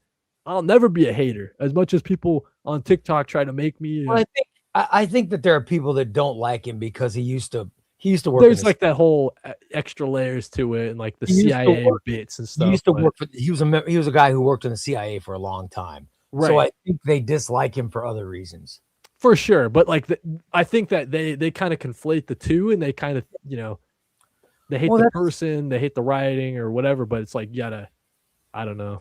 I mean, a lot of young people though, they conflate a lot of things. So yeah, I agree with that. But I can understand that they just grew up at a different time. So, guys, I think we can all agree on one thing: if it's ever a question of Brian Michael Bendis being better than Hickman, the answer is All-Star Batman. No, All-Star Batman and Robin, the Boy Wonder, is never the answer of anything except what's the worst book ever written, LP. Yeah, that's a rough one, I hear, right? I haven't and that's the other thing too, Ray, that I wanted to mention. Just the fact that like getting into the comic book reading hobby so late for me, like late as in like, 2000 whatever, early in my life, but late just the way time works, I guess. But I have all this knowledge, like I have all these great stories I can go back to. I know what's the best stuff because people have already been talking about this stuff and they've been praising it for so long. I have great resources like you or Omar and talking with Dom and stuff like for some of the legacy stuff. I feel like everything I'm reading now, I'm just loving because it's stuff that people have been praising so long. So yeah, it's not hard for me I get questioned all the time, like, how do you read so much? Like, I don't know, man. I'm reading Longbow Hunters and it's fucking awesome. Like, what do you mean? How are you not reading? Where do you read Omnibus at? Where do you read them? Which part of your question? House? I feel like it's tough sometimes. I feel like you're always trying to have comfortable places to read, like all around the house. That way it's, you got your stack of stuff that hey, I know I'm reading this. Like, this is what I want to read. So, I don't have to look around for stuff in my office. And then in addition to that, just having places that are nice, comfortable reading places all around the house. I got the giant love sack in the living room. I got I like to read outside now that it's starting to get a lot nicer here in Maine. So I'll be reading outside a lot. But yeah. I just finished this last night in my bed. There you go. I like to read. I lay down on my bed on my stomach. On your stomach. I have my omnibus right in front of me and I read my omnibuses. Wait, you're on your stomach or your omni's on your stomach? I lay on my stomach with my bed, with my omnibus right under my head. And that's how I read it. I feel like, you know what it is? It's really living in Maine. It gets dark so early and it's like having a light. Like having a light is like so tough at I have a light. Get so much reading done if I had like a nice book light. I've got a light that has plugged into a USB cord that is stuck to my wall and is facing down. And so I read every night. I read so much. Ray, I mean, your audience knows obviously, but Ray reads like nobody I've ever seen, guys. Ray's pulling out. I read this Omni, this Omni, this Omni. Yeah, I get through one Omni a month. You know what I mean? So. Oh no, I try to read an omnibus a week. There you go. I do like I try to do like a trade or like 2 trades a week to try to keep it that. Because I also mix in the single issues, so it's tough to, you know what I mean. So my trade paperbacks that I did for Trade Paperback Tuesday, I read 4 paperbacks. Yep. Justice League Unlimited, Carnage, Speed Racer, which I loved, and Wonder Woman. Okay, I read these Sunday night. There you go. This was my Sunday night of reading. I love it. I love reading those paperbacks because I have to read those paperbacks because that's the one thing I read where I'm going into it critically. And I know that I'm going to, do reviews of every book. That's the book I read on Sunday nights. I gotcha. Yeah, that's a cool system to do it. I've been reading, just talking about things we read recently. That Texas Blood. Everybody, it's coming back for volume 4. I'm really excited about it. Some Chris Condon, Jacob Phillips, crime and noir comics that takes place in Ambrose County, Texas, featuring our main character. His name is Joe Bob. Joe Bob's the sheriff. So I love that Texas blood. That's some good stuff right there. So I've been reading that because I'm trying to get ready for it to come back in single issues for volume 4. Yeah, I love your exuberance for independent books. that's the thing, man. I feel like a lot of people like that. That is like another aspect of my channel that I try to put a heavy focus on is like, and I've kind of fallen out of it a little bit in terms of the single issues. Like I used to, there was a point where I was picking up like every number 1 from Image, like just to kind of vibe out and see how I felt about the comic book creators, trying to learn some artists and writers and stuff like that. Now I think I have a feel of who I like and who I'm not the biggest fan of. Some of the newer indie creators, it's like I'm not familiar with their work, so I'm starting to slip out of it a little bit. But yeah, try to mix in the indie stuff. I think that's where, going back to what we're talking about with my eye-opening experience reading Walking Dead, it's just, yeah, the indie stuff is like you can just have so much more fun with it. Sometimes I feel like you don't have to be beholden to 80 years of continuity and all this stuff, right? Like you can just have a totally unique story. It's not based on anything else, and you can just kind of rip into it. So yeah, that's why I like DC Vertigo coming back. It's kind of indie vibe, but to get books from Kyle Starks and Chris Condon, and they have a lot Dennis of good Camp. Oh my god, yeah. Dennis Camp's the writer right now. He's the man. Dennis Camp's just killing it. Hassam says, I completely agree, Cody. This community is phenomenal and has great recommendations. My collection's pretty big already, and I can't wait to read it all. That's awesome. That's so I feel like some people, maybe they'll give me guff for like, oh, how much of your collection have you read versus unread? If I say the percentage, they're like, oh man, you don't read. It's like, yeah, but I have the rest of my life. Like the whole point is that it's, I take it at my own pace and I read. Yeah. I don't know. I would love more hours in a day. Yeah, I wish we had more hours in a day so I could spend more time reading. I love reading. It's tricky too because I don't know. It's like I try to play the video games too, right? And trying to find the balance between all the hobbies. So yeah. And on top of that, I try to keep up with the single issues, obviously. So those take up some of the reading in the week. But try to keep it like a 2 trade paperback in addition to the single issues, like every week, kind of that pace is kind of what I try to do. So Federico says, Ray, will you be buying the upcoming Legion of Superhero and singles? Okay. Let me tell you, I don't buy singles, but he says it, guys. He says it in the intro. But it's Joshua Williamson and it's Legion of Superheroes. And I have the only singles that I own, and I have owned for as long since my first collection burnt up in my first fire. Dang. Then my collection burnt up in my second fire. And then I started collecting again in 1989. Maybe you should stop cooking. I still have every Legion book that I collected starting in 89. I have every Legion book, and I plan on getting every single Joshua Williamson Legion book. I will buy it in singles, and I will buy it in collected edition when it comes out. I love it. I love my Legion book. So yes, Federico, I am planning on getting Legion of Superhero singles. I will actually. I'm excited too. I'm excited to learn this team because I don't know too much about the Legion, right? So kind of getting that exposure is going to be real cool. The DC Next Level stuff is very exciting. I mean, everything that they've got going on is pretty cool. The Firestorm series was surprisingly good. Like people be on the lookout for that one. I've heard it's great. Yeah, that's a good one. The Batwoman stuff, Greg Rucka coming right back to a character he knows so well. How excited are you for Mariko Tamaki's Batgirl breakout? Have you heard this one? Mariko Tamaki's pretty underrated. I really enjoyed the single issues of the Detective Comics run when that was coming out, when Mariko Tamaki was on it. I thought that stuff is pretty solid. The Ron V stuff that follows it is, obviously like where my tastes kind of lie, but the Mariko Tamaki stuff and you're looking at Mariko Tamaki's past work, like Zatanna Bring Down the House. That's an excellent story right there. So I think that it has the potential to be a good series. I'm not the biggest like Barbara Gordon fan necessarily. Like at this point in my reading, I haven't read too many stories that focus on her. But I think for me, that one's going to be one that I check out on the app like a month after. I at this point I don't have that one on my pull list from my shop. But yeah, I'm very excited for that one. She goes to jail, and everybody in the jail are people that she put in there, and it's an, I think like it's on the gonna be concept great. alone, it sounds cool, and like the whole meta narrative going on at DC right now with Pamela Isley being the mayor of Gotham City.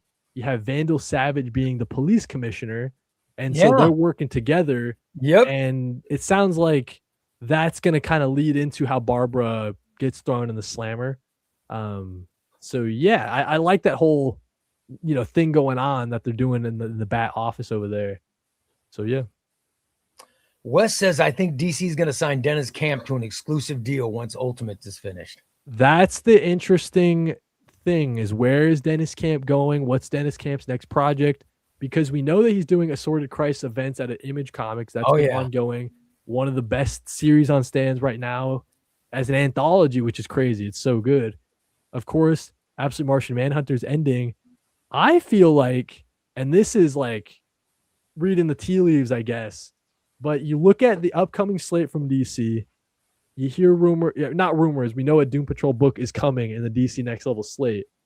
I got a feeling Dennis Camp's on that one. I think Javier Rodriguez is joining him for the art. I think we're on the cusp of like the greatest Doom Patrol run of all time. Dennis Camp, Javier Rodriguez is about to blow our minds every month. It's going to be crazy. But to your point, like, yeah, because you see Chris Condon, he's leaning Marvel nowadays. You know what I'm saying? So I know he was doing Ultimate Wolverine. What else is he doing? He was doing Ultimate Wolverine, and at this point, they've got him on what follows the Ultimate Universe. It's got a super dumb name. It's called like Ultimate Impact Reborn or some shit. It's got like the worst name of all time. But it seems to me that Marvel's kind of tapping Chris Condon to, all right, dude, we see you doing Ultimate Wolverine. Like that was pretty sick. Let's give you some more series. And this one's going to be Miles Morales focused. It's like that whole Ultimate Spider-Man incursion thing that happened in the Ultimate universe, and it's kind of the fallout of that. But so yeah, Chris Condon kind of going Marvel. Where's Dennis Camp going? Maybe he's going to be leaning DC. I think that's kind of a smart move. Hopefully he still gets that freedom to be working on Assorted Christ events and stuff like that. But yeah. Cody, what was your take on Aquaman and DCKO? Williamson made Aquaman a god tier level character when he fought Hawkman. Thoughts? So Aquaman I haven't read too much Aquaman stuff, but I was picking up the Jeremy Adams Aquaman run when it started. Oh my God. I fell off of it. I kind of regret it because it was really sick. Like that whole like swashbuckling energy and the Bruce so David Tim art. Oh my God. Bruce Tim? David, I forgot who the wait, hold on, let me grab it. What is it's Tim's, I know that. Yeah, Tim's. I forgot the first name though. Here we go. It is John Timms. We were both wrong. It's John Timms. That's some excellent stuff. Like all the underwater sequences are so cool. The new powers for Aquaman. And I loved Volume 1. Yeah, like it was sick. I kind of regret dropping it.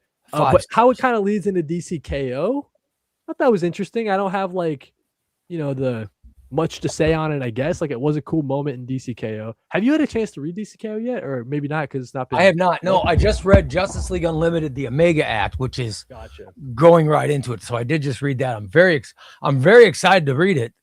There you go. By the way, can Cody just real quickly go through his top 3 writers? Please keep the Brubaker glaze to a minimum, though. Well, how dare you? You gotta have Brubaker. It's like a running gag on the channel because I can squeeze Brubaker into any conversation somehow. I'll find a way because I love Brubaker so much. But Brubaker number 1 for sure. Yeah. Number 2, you got to go Jeff Lemire. That man has made me cry so many goddamn times. Lemire's good. I love his Justice Society. Number 3. Maybe, I don't know. Maybe you go James Tynion, I guess. You know who's really starting to climb up there for me is Kieran Gillen. I'm like, dog. I just read Uncanny X-Men by Kieran Gillen. It was amazing. You got to read Die. Die is so good. Haven't read it. I haven't read it. No, I'll check it out. These kids get like sucked into it's kind of like Jumanji. These kids get sucked into like an RPG fantasy sort of world, and they get out of it, but then they get sucked back in as adults and they have to get out again. So it's pretty good. Die's really good. Number 3, yeah, I guess I would say number 3. I guess I would say Gillen right now. He's killing it. Well, I will say you're wrong. Number one's Jeff Johns. Number I two, read too much Jeff Johns stuff. Yeah, I feel like Jeff Johns. I love Joshua Williamson. I love Mr. Tynan. Love James Tynan. Yeah. I also didn't say Tom King. Maybe Tom King's like top 5. Maybe King's great. Yeah. I love Brubaker. He's great. Have you read, or Cody, how do you feel about franchise popcorn books? I like Predator versus Wolverine, Marvel, Godzilla, Kills the Universe. How do you feel about those mashup fan service books? I don't feel good about them. No, I just I don't pick them up personally, but I do see them on the stands, right? I walk past them personally, but they are fun. I think they are kind of cool ideas, and there's fun to be had with them. I just won't be picking them up in single issues. Is kind of how I would put it. But I do think that there's definitely a place for them. There's obviously a market, or else they wouldn't keep doing them. Like you got and some of them they can be seen as like, oh shit, that was actually really good. I think there was a Avengers versus Aliens or something like that. It was written by Jonathan Hickman, I think, and had art from like Assad Ribic, and it's like a venomized alien. Yeah, like you can have fun with it. Bring new people in. It's to bring new people into the world. Exactly. So it's not for me, but I'm glad they're there. It's kind of how I would put it. Yep. Wes says Hickman's Avengers versus Aliens was surprisingly good. There you go. That's the one I hear about all the time. I've got that. I've never read it, but I've got it. I bet that is good. Because you don't have to be so beholden, to the continuity of it all, and something that Marvel they're not as flexible as DC with their continuity and stories that they let be in and out of continuity and stuff like that. But by the way, I love continuity. Your thoughts? You're a continuity guy. I love continuity. I love that I just love it. I like that. It's like a warm blanket for me. I like that it's there, but I'm not like guns a-blazing if something is not in okay, a good example is the Chip Zdarsky Captain America run. Okay, it starts, the first arc is him when he just comes out of the ice, but it's obvious that it's not in it's in like a more modern day setting. So it's kind of like that sliding time scale. Like, you know what I mean? So it's like you kind of got to originally came out of the ice in the 1970s. Right. So like the Chip Zdarsky series, it doesn't like start in the 70s or whatever. Like now they have it like starting after 9/11, right? Yeah, exactly. It's more modern day because the alternate Captain America for that first arc, someone who took up the mantle while Captain America was away was someone who fought overseas in like the Iraq War, Afghanistan, stuff like that. So it is like the sliding time scale. And maybe when I'm reading it at first, it's like, oh, that's kind of hard to wrap my head around. But then at some point, it's like, yeah, I just got to forget about it. We're rocking with the new Chip Zdarsky Captain America series. Like you can't be so. You got to get over it at some point, right? But I do like that it's there. I am a fan of continuity, but I'm not gonna like shoot someone in the street because they like didn't follow continuity or something like that. I mean, I like that sliding time scale. That's what makes comics cool. Is there is a sliding. There's a sliding time scale that they all follow. I mean, if not, Batman's almost 100 years old. We don't want to, you can't be a crime fighter when you're 100 years old. They have to follow this, Right. That's why, I mean, indie series where maybe you don't have to, so beholden the continuity. Maybe I can have some more fun with indie series, honestly. But yeah, I am a continuity guy though. I do love continuity. And I think that it's something that we've got to be aware of. It's something that like our medium has over other mediums. I mean, just, like you got your long running soap operas and stuff like that, right? But there's not something to the level of 80 years of Batman comics, and they all follow more or less a single thread, timelines reset, all that stuff, right? But they always loop it back in and make it, tie it into the larger scheme of things. So yeah, it's part of our medium that we get to cherish that other mediums don't even have. So yeah, I love it. Trying to send my wife a text. Someone bought One Hand Six Fingers. There we go. Yeah, Frederico says he got it. That he just bought it. He says he just bought One Hand Six Fingers. He just bought a lot of Mr. DC Miracle, Black Label there. Squad, Get Joker Black Label, and earlier today, Batman Second Night and Kryptonite Spectrum. Way to go, brother. There you go. I like DC Black Label stuff. Honestly, I like DC Black Label stuff because it's out of continuity. Cody, you're talking people into buying books. It's awesome, man. That's what guests on Roundtable are supposed to do. Yeah, we're spreading the good word. Absolutely. A couple more questions, guys, and then I'll let Cody get on his way. I'm gonna end today's show. I will get a couple people entered to win the Spectacular Spider-Man Omnibus written by J.M.D. Mateus. We're going to get some entries today that will go into the Rice Krispies Bowl. All right.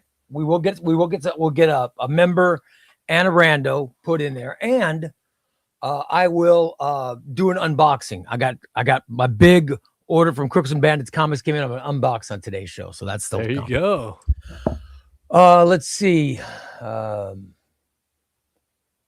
Chris says he's gonna have to check out Die. Is that spelled right? D-I-E? Like all capitals, but yeah, I think it'll probably come up if you type Die comic. It might pop up there. Yeah. I love superheroes, but Superman will always be my number one. Bendis Superman was one of my most disappointed eras, though. Secret Identity being outed was fun, but Superman's the GOAT. Superman's honestly the GOAT. The more I read of Superman, like in preparation for the Superman movie, you just start to realize, yeah, Superman's the GOAT. I mean, stuff like Superman Smash the Klan, Superman Up in the Sky. You know what I mean? Like you go on and on for all the Superman Birthright. Like you get so many good Superman stories, and I'll tell you the best omnibus I've read this year. Here is the best omnibus I have read in 2026. I'm excited, guys. I'm excited. A Superman Omni. I read is it the Tomasi stuff? What are we talking here? Oh, okay. The new Krypton. That's a new one. That's hot off the presses. Is phenomenal. I loved this omnibus. My favorite omnibus this year so far. That's sick. Is there any other previous reading to that, or can you just get that as like no? You can pick it. That's cool. Actually, it's fine. That's awesome. It you don't need to have read anything. It is a great omnibus. Who wrote Jeff Johns on that one? It's several people. It's James Robinson, Sterling Gates, Greg Rucka, and Jeff Johns. It's great. Gotcha. And you could not see my butt crack. No, you couldn't see my butt crack. And by the way, I'm wearing Ralph Polo. Is that the guy's name? I'm wearing polo underwear. So Ralph yeah. Butt crack. And anyone saying they could see it was lying. I don't know. JC, he says +1. I don't know. I thank you for the compliment. I think you got to clip it. You got to clip it, JC. If you actually saw butt crack, you got to clip it. Mr. Negative agreed with me. By the way, Frederico says 50 viewers and only 33 likes. Come on, he's right. Hit that like button, people. Come on. That's embarrassing. I have a guest. They all saw your butt crack, Ray. How embarrassing is it that I don't have at least as much likes as viewers? Oh my God. They're very sure they saw your butt crack, Ray. I think they got you. It's very, very embarrassing. I need some likes. You guys, I was gonna try to talk Adam into giving us a chubby 50 code today. But but no, you guys are gonna be like that. By the way, Cody, if you want, I will talk to Adam and ask him if he can get you a code. Yeah, let me know. Send over an email, man, because it's like one of those goals. I mean, it'd be cool to just have like a consistent sponsor, I guess. You know what I mean? Like it is something I think about, but yeah. Do what you want to do, but I loved it. I loved it. By the way, Phenomenal AC says I try to remind him on every stream, Ray, to smash the like button. Thank you, AC. Thank you, AC. At least I've got one good viewer here. They're all getting ready to subscribe to your OnlyFans, Ray. That's what they're saying.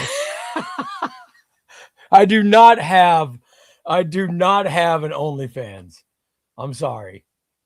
YouTuber OnlyFans, the world will never know. I do not have. What does he do on it? Does Ray got a Patreon? What do you do on that Patreon over there, Ray? Huh? Yeah, my Patreon. By the way, my Patreon giveaway that's going on right now is to win Captain America Epic Collection, Dawn's Early Light, guys.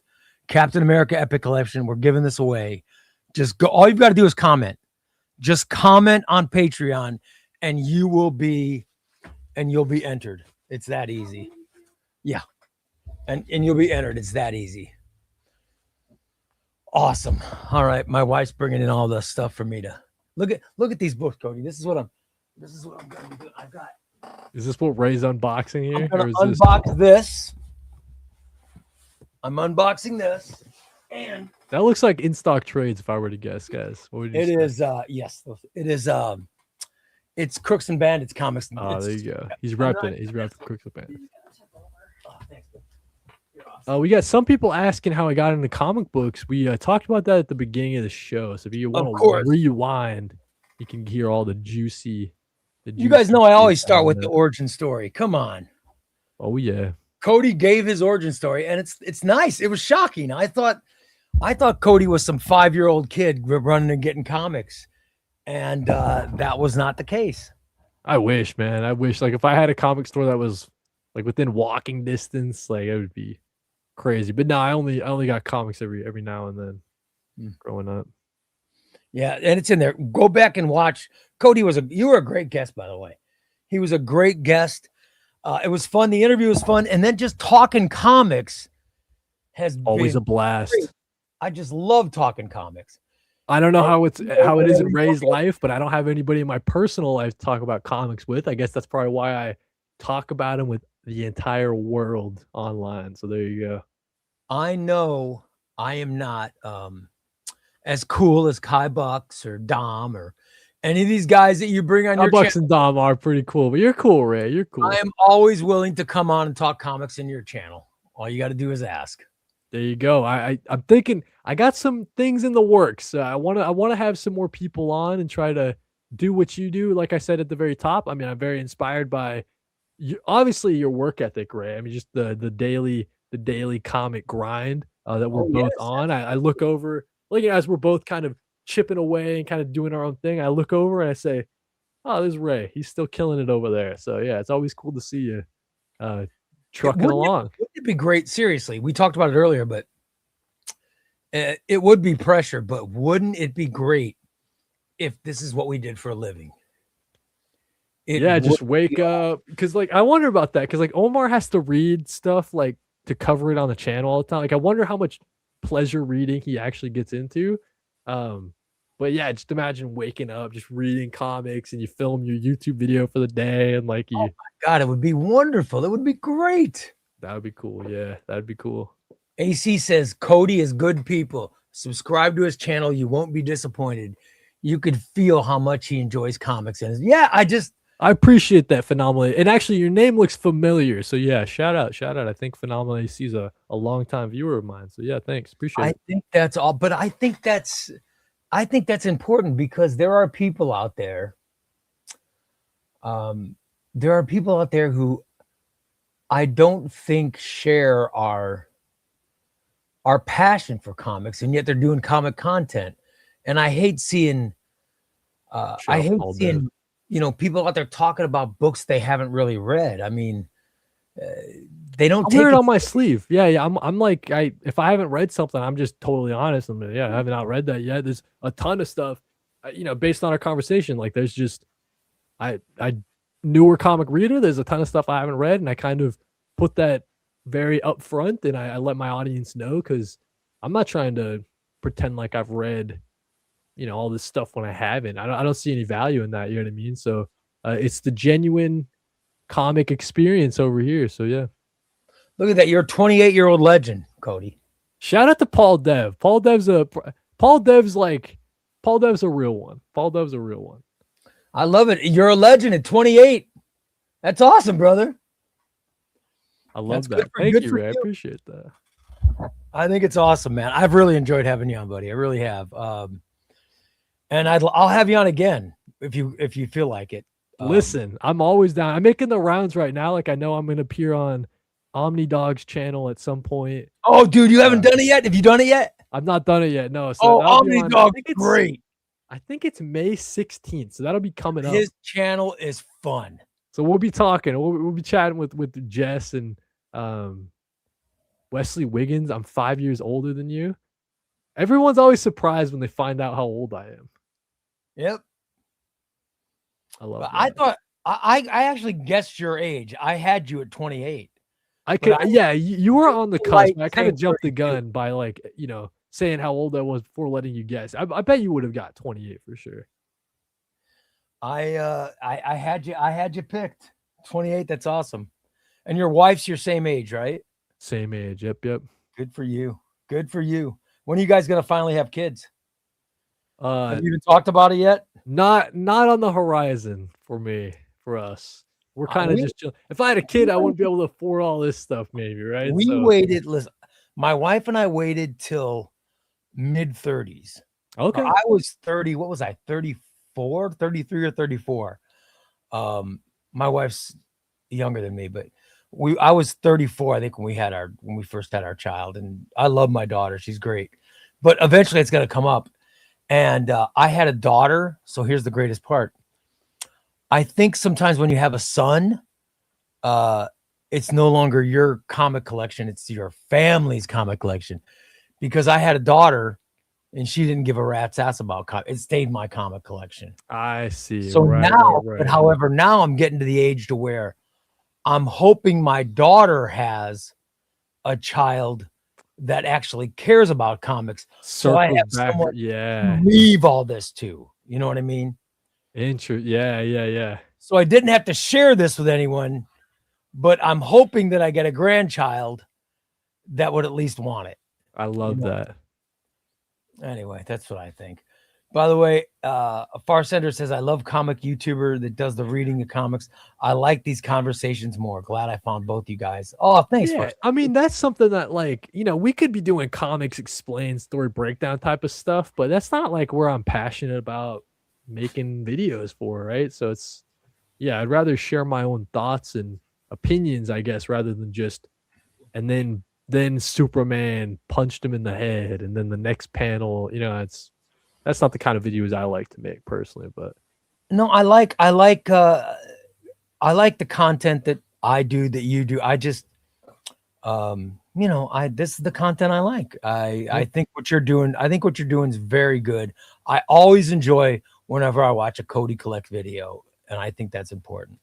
I appreciate that, Ray. Thanks for having me on. It's been a blast. Shout out to the audience. Shout out to anyone who's kind enough to subscribe to me as well. But make sure you guys like Ray's video, of course. Always fun doing these roundtables. By the way, we plug Cody Collects. Tom, my guy that's in the chat room, he does all my stuff. Tom always plugs Cody Collects. He plugs you. He plugs Omnidog's Vault. He'll do the Comic Pals and Near Mint Condition and Dom of X. He's always plugging you guys. So there's sort of we always plug the Omar verse. Always plug the Omar verse. I like that a lot. We need to do like a movie poster or something. Somebody on that. We got to tell Dom. That'd be something he could do. But Cody, I love you, man. You're great. It's been awesome hanging out with you today. Thank you, guys, and enjoy Ray's unboxing. Okay, I'll have to rewind and watch it. So there you go. All right, guys. All right, you guys ready for an unboxing? Are you guys ready? Let's do an unboxing. I'm ready. I am ready. But first, let's do the unboxing. We'll do the unboxing, and then I'll end after the unboxing. I will end with entries. All right. let's do the unboxing first. All right. Time for an unboxing, guys. We have Crooks and Bandits comics. Crooks and Bandits comics. I got the boxes in and I am ready. Let's start with, I've got 2 boxes.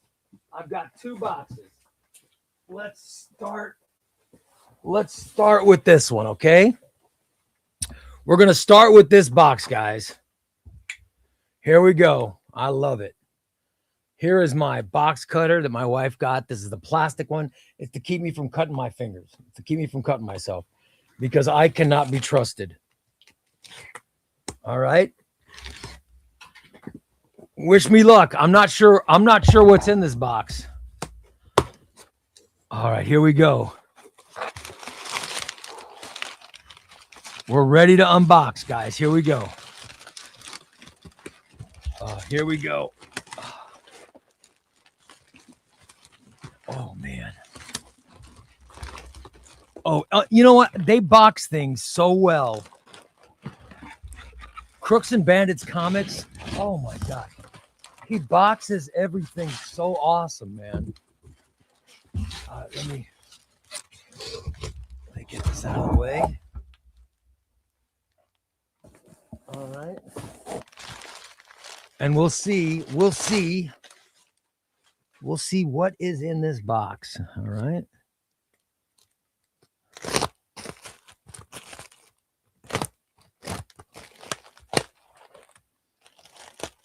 What do you guys think?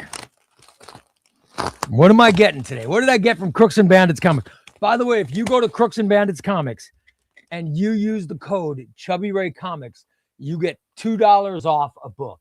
$2 off a book if you use the code ChubbyRay Comics at crooksandbanditscomics.com. All right, here's the first book that I've got in this latest haul. The New Titans Omnibus Volume 2. Yes, love it.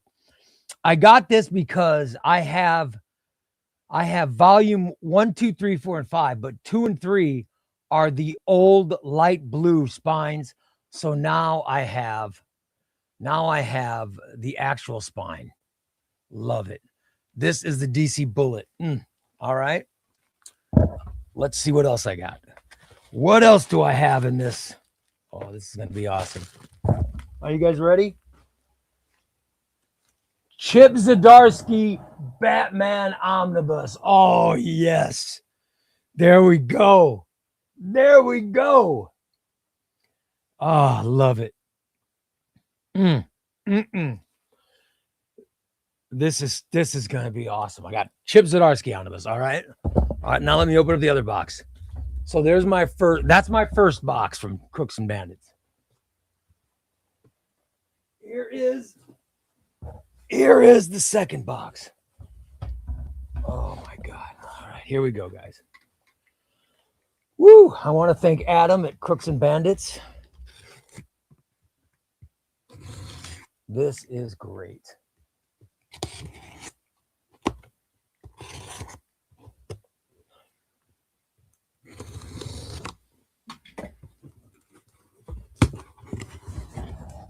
All right. I don't know. I'm not sure. I know I ordered a bunch of stuff, but I ordered so much stuff, I'm not even sure. Okay, here we go. All right, let's see. I got 2. Okay, get ready. I'll put these packages here. And then I have I've got another wrapped.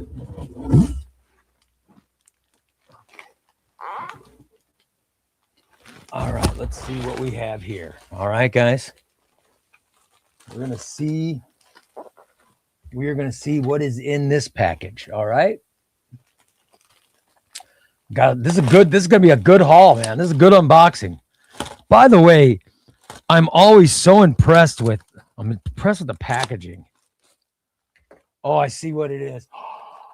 Oh, this is what oh my God. Oh, this. Oh, you guys. I'm so excited about this. I might tear up. Are you ready? Red Coat, the deluxe edition. Look at this.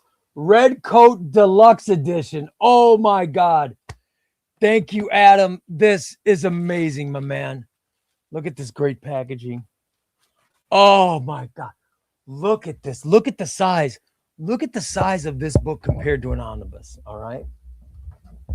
Here's a regular omnibus. And there is the red coat that next to it. Unbelievable. It's unbelievable. Oh my God, this is great. All right. All right. Red Coat Deluxe. Oh, amazing. All right. All right. Now let me open these. Let me open these. Woo!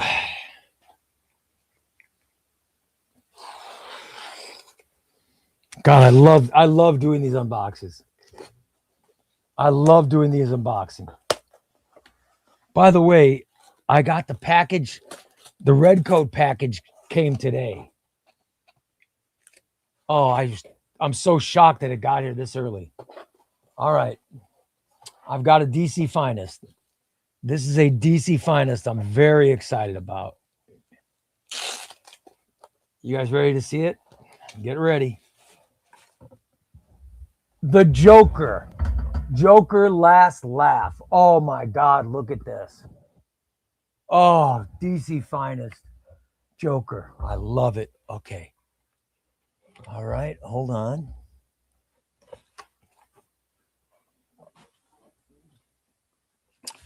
And here's the last box. Get ready. Oh.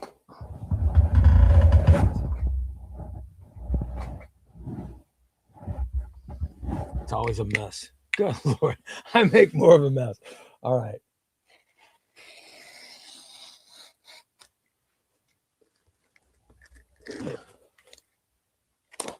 Okay, guys, you ready? Here we go. Oh, yes. I was hoping it was this. So I knew that I haven't opened this box. Here we go. Get ready. Batman, A Death in the Family. Oh, yes. Oh, love it. Woo. This is so far. This might be the best unboxing ever. Wow. Look at this. This is amazing. This is amazing. Oh, I love it. I love it. Batman, Death in the Family, Joker, DC Finest, Red Coat Deluxe Edition, Chip Zdarsky, Batman, New Titans, Volume 2. Oh, what a great unboxing. Thank you, Crooks and Bandits. Oh. All right, now I'm going to do the rest of my haul. Okay, I'll record the rest of that video later. Right now, for my live audience, I want to do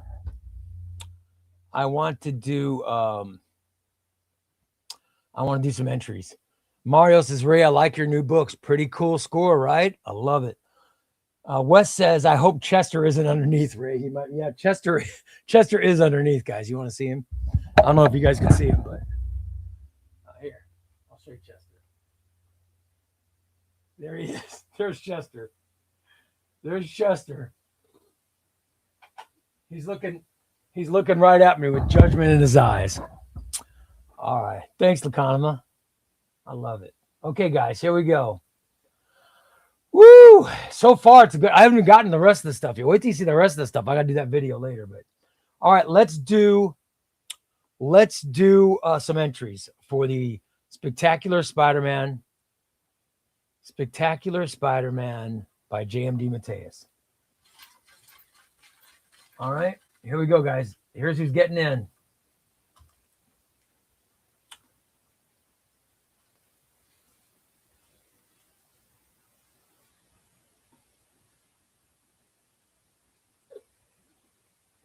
Sooty Mike. Sooty Mike. Sooty Mike, let me know. Are you willing to pay for it? Because you're in Scotland. Let me know, brother. You are in. You are in. Trying to reach in. And Foul Mouth Flipper. Foul Mouth Flipper. Now, Foul Mouth Flipper, you're in Australia. So you got to let me know. Are you going to pay for it? So that way I know whether to keep you in or not. All right. I got to know from you guys that are overseas. You got to let me know. All right. Here's our next one. Galandowski. Galandowski's in. So we got Sooty Mike, Foul Mouth Flipper, Galandowski. Who's it going to be? Who's going to be next, guys? Is it going to be Marvel Trucker Chris? Marvel Trucker Chris is in the chat room saying he wants in. I know you need in, Chris. I know. Galandowski says, get me in there. You just got in, Galandowski. AC says, rigged. Wes says, Galandowski, you did it, brother. You got in. Yep. This is the giveaway I want to be in. Goomba Guy, let's see if you get in, brother. Let's see if you get in. All right. I don't know who's the next one going to be. Let's see. All right. Tom Jackson. Tom got in again. I get ready for some rigged. I'm ready for it. I know it's coming. Here comes some rigs. Here comes some people calling rigged. Boy, if Tom won, people would go ballistic. They would go ballistic. All right. Let's do 1, 2, 3, 4. All right, we'll do one more. One more, guys. One more. One more person going in. Wipe down my dirty lips.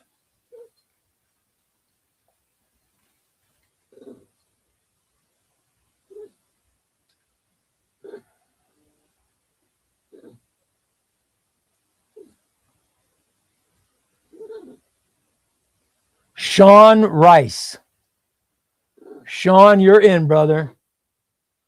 Sean got in. Riggedy, rigged. No, not rigged at all. Not. Congrats, Tom. They're actually congratulating you. Rigged. By the way, Wes goes, it feels ever so slightly rigged. I'm telling you. Feels ever so slightly rigged. Tom says it's his third. Is it really your third time? Holy shit. If Tom wins, people are going to freak out. All right. Let me get these guys in. Now, Foul Mouth Flipper, you and Sooty Mike, let me know if you guys want to stay in or not. Because I can always draw more to take your places. All right. All right. And then Tom, let's do a rando. We'll do a rando plus the person on top of the rando. We'll do the person on top of the rando and the person underneath the rando. All right. We'll get everybody in. Congratulations to Sean Rice, Tom Jackson, Galandowski, Foul Mouth Flipper, and Sooty Mike. You guys are the ones I picked to get in. All right.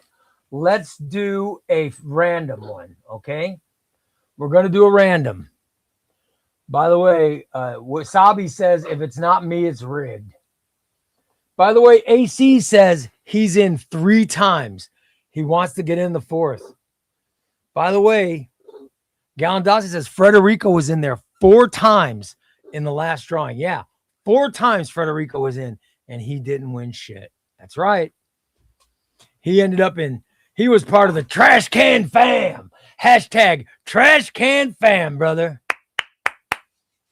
All right. Are you guys ready? Are you guys ready? All right. Sorry. All right, Tom. Let's get ready, brother. Let's get ready. Let me hide that. And okay, Tom, above 25, under 100. 3, 2, 1. Let's go. I'm scrolling up. We start scrolling up, so we start all the time scrolling up. And then when I get to the top, we'll scroll down.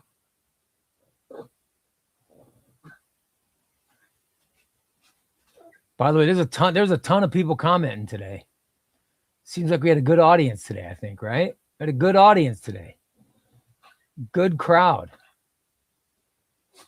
Had a good crowd today.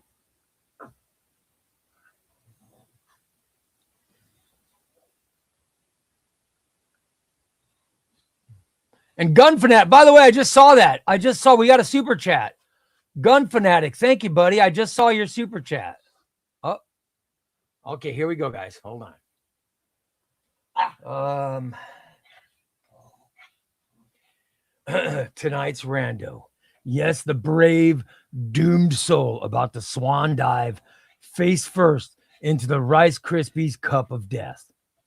Like an Olympic event sponsored by Regret, has officially entered the chat and is one step from a "Hey Siri, why haven't I won shit?" Not now, sure, Ray. I swear this is totally legal. May have rigged this giveaway so hard the IRS started circling the building like vultures with clipboards. But the scuttlebutt around the water cooler, which for the record has not been cleaned since 2019 and may now be sentient, is that Ray is blaming Goomba Guy for the rigging. I am not, but yes, Goomba Guy, a man so suspicious he looks guilty even when he's asleep. Ray's out here pointing fingers like he's auditioning for a courtroom drama. Meanwhile, Goomba Guy is just trying to microwave his leftover lasagna in peace.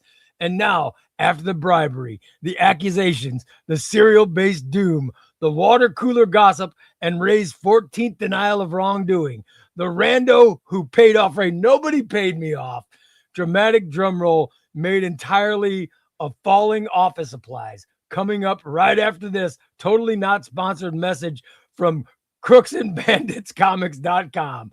Ray will return sweaty, chaotic, and absolutely lying to reveal your winner. And he will also return in Avengers Doomsday.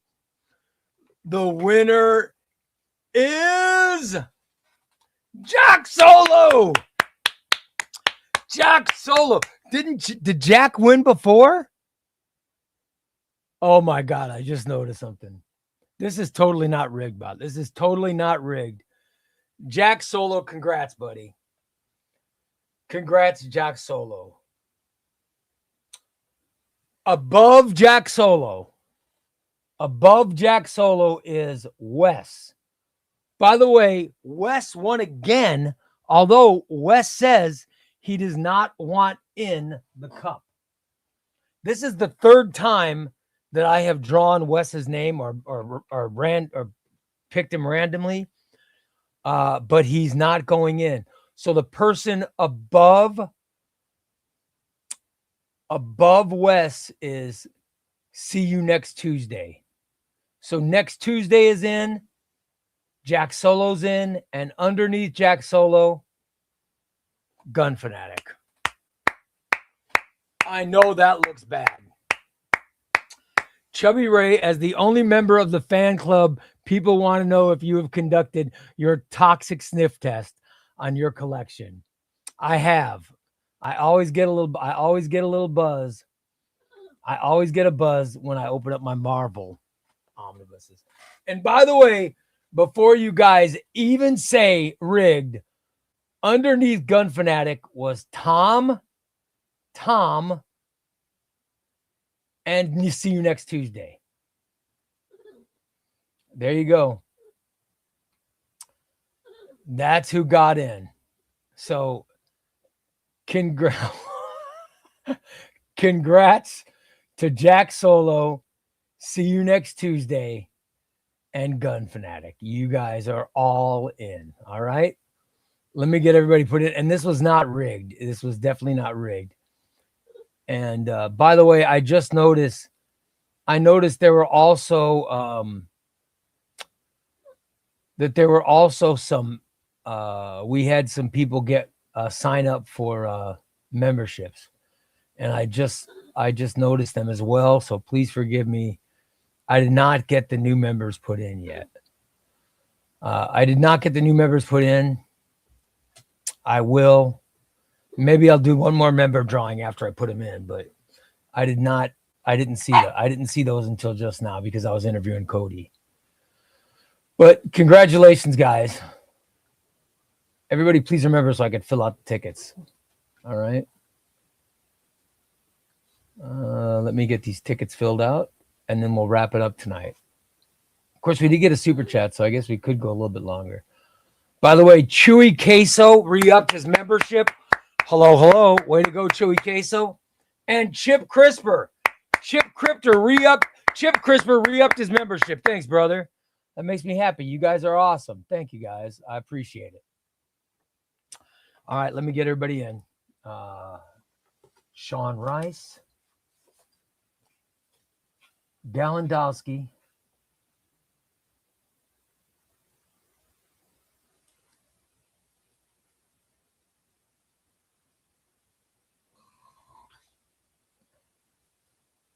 Tom Jackson.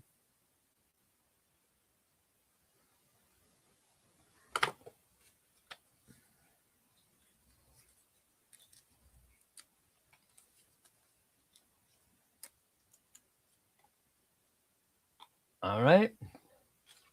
And then I got Flippa. Let me get Flippa and Sooty Mike. I'll hold them to the side until they let me know if they want it or not. So I want to be fair to overseas guys. All right. And let's get the guys who just got in, which were Jack Solo,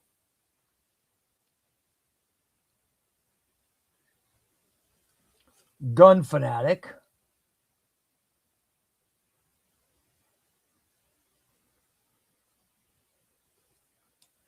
and next Tuesday.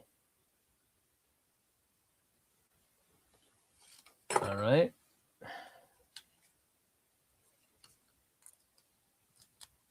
All right. Let's see here.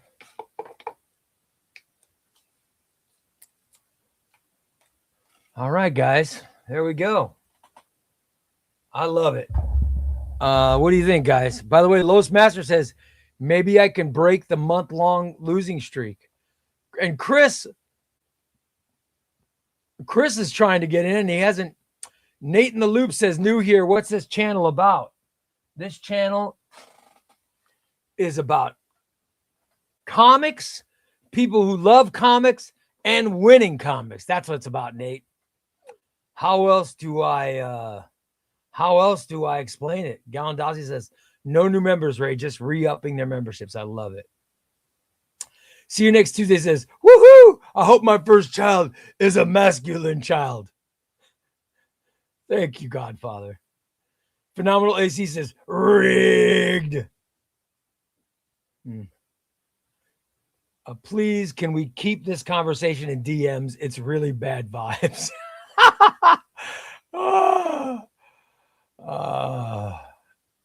Is that because of Tom?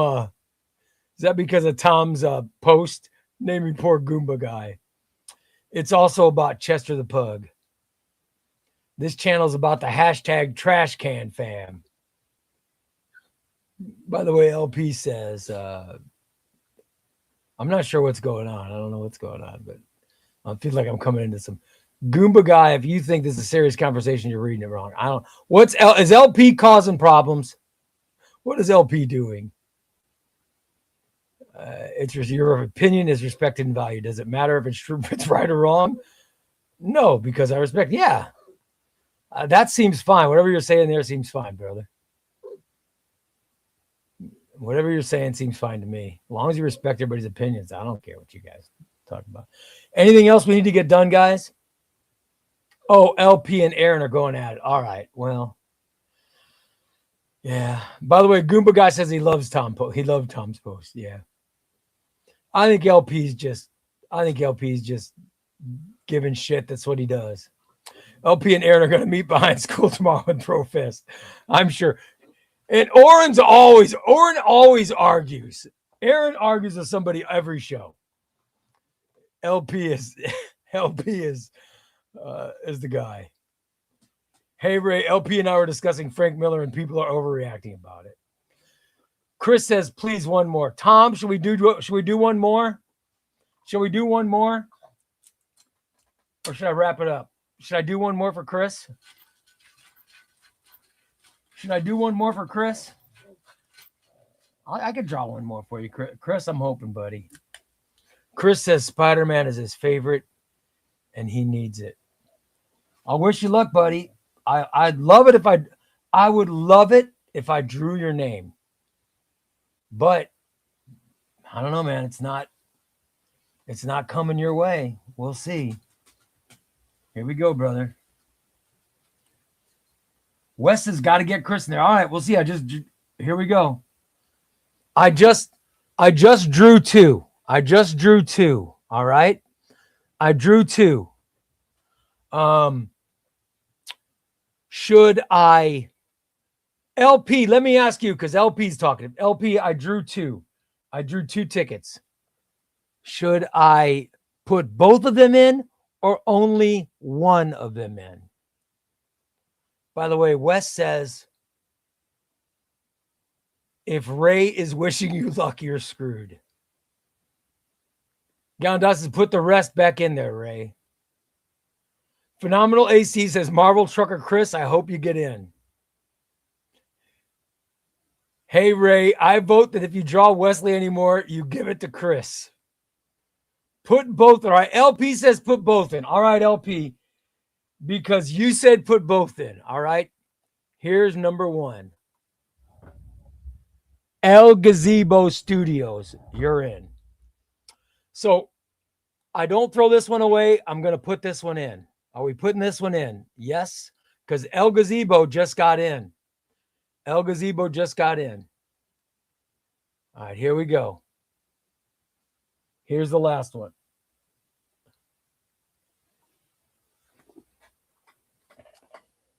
Here's the first three letters. Mar. I wonder, Mar. First three letters are Mar. Who is it? Who is it? Mar. Is it Marvel Trucker Chris? It's Mar. Oh, Marminator. Oh, dude, that sucks. Marminator. I'm sorry, Chris. I got to be honest. Chris, I got to be honest. I thought it was you, brother. I was like, holy shit, I actually drew Chris. I thought I drew you, Chris. I really do. I'm sorry, buddy. That sucks. All right, let me get these guys put in. All right. I don't think I've never drawn Marminator before. Marminator must be new. Marminator and El Gazebo. All right. El Gazebo, you're in. And Marminator, you're in. All right, guys. Fun show. I want to thank Cody. No, I'm not. I am not. I was not zooming in for a butt crack pip. Raul says, Ray sounds like the worst, most mobbed up game ever. I'm sorry, this is rude, but who is Marminator? I don't know. Marminator's the winner. Marminator's the winner. All right, guys. Fun show. Cody, you're a great pal. I look like Fabio. What am I doing here? Cody was great. You're a great brother. I was very happy to have you on. You are welcome anytime. It was great, buddy. Appreciate it. And tomorrow we'll be back at 5 p.m. Central Time with another episode of ChubbyRay Comics Live. All right, you guys. Thank you so much. And I will see you tomorrow. Have a great rest of your night, everybody. Stay tuned. I'm going to do a haul video tomorrow, including the unboxing. I'll talk to you guys later. Bye.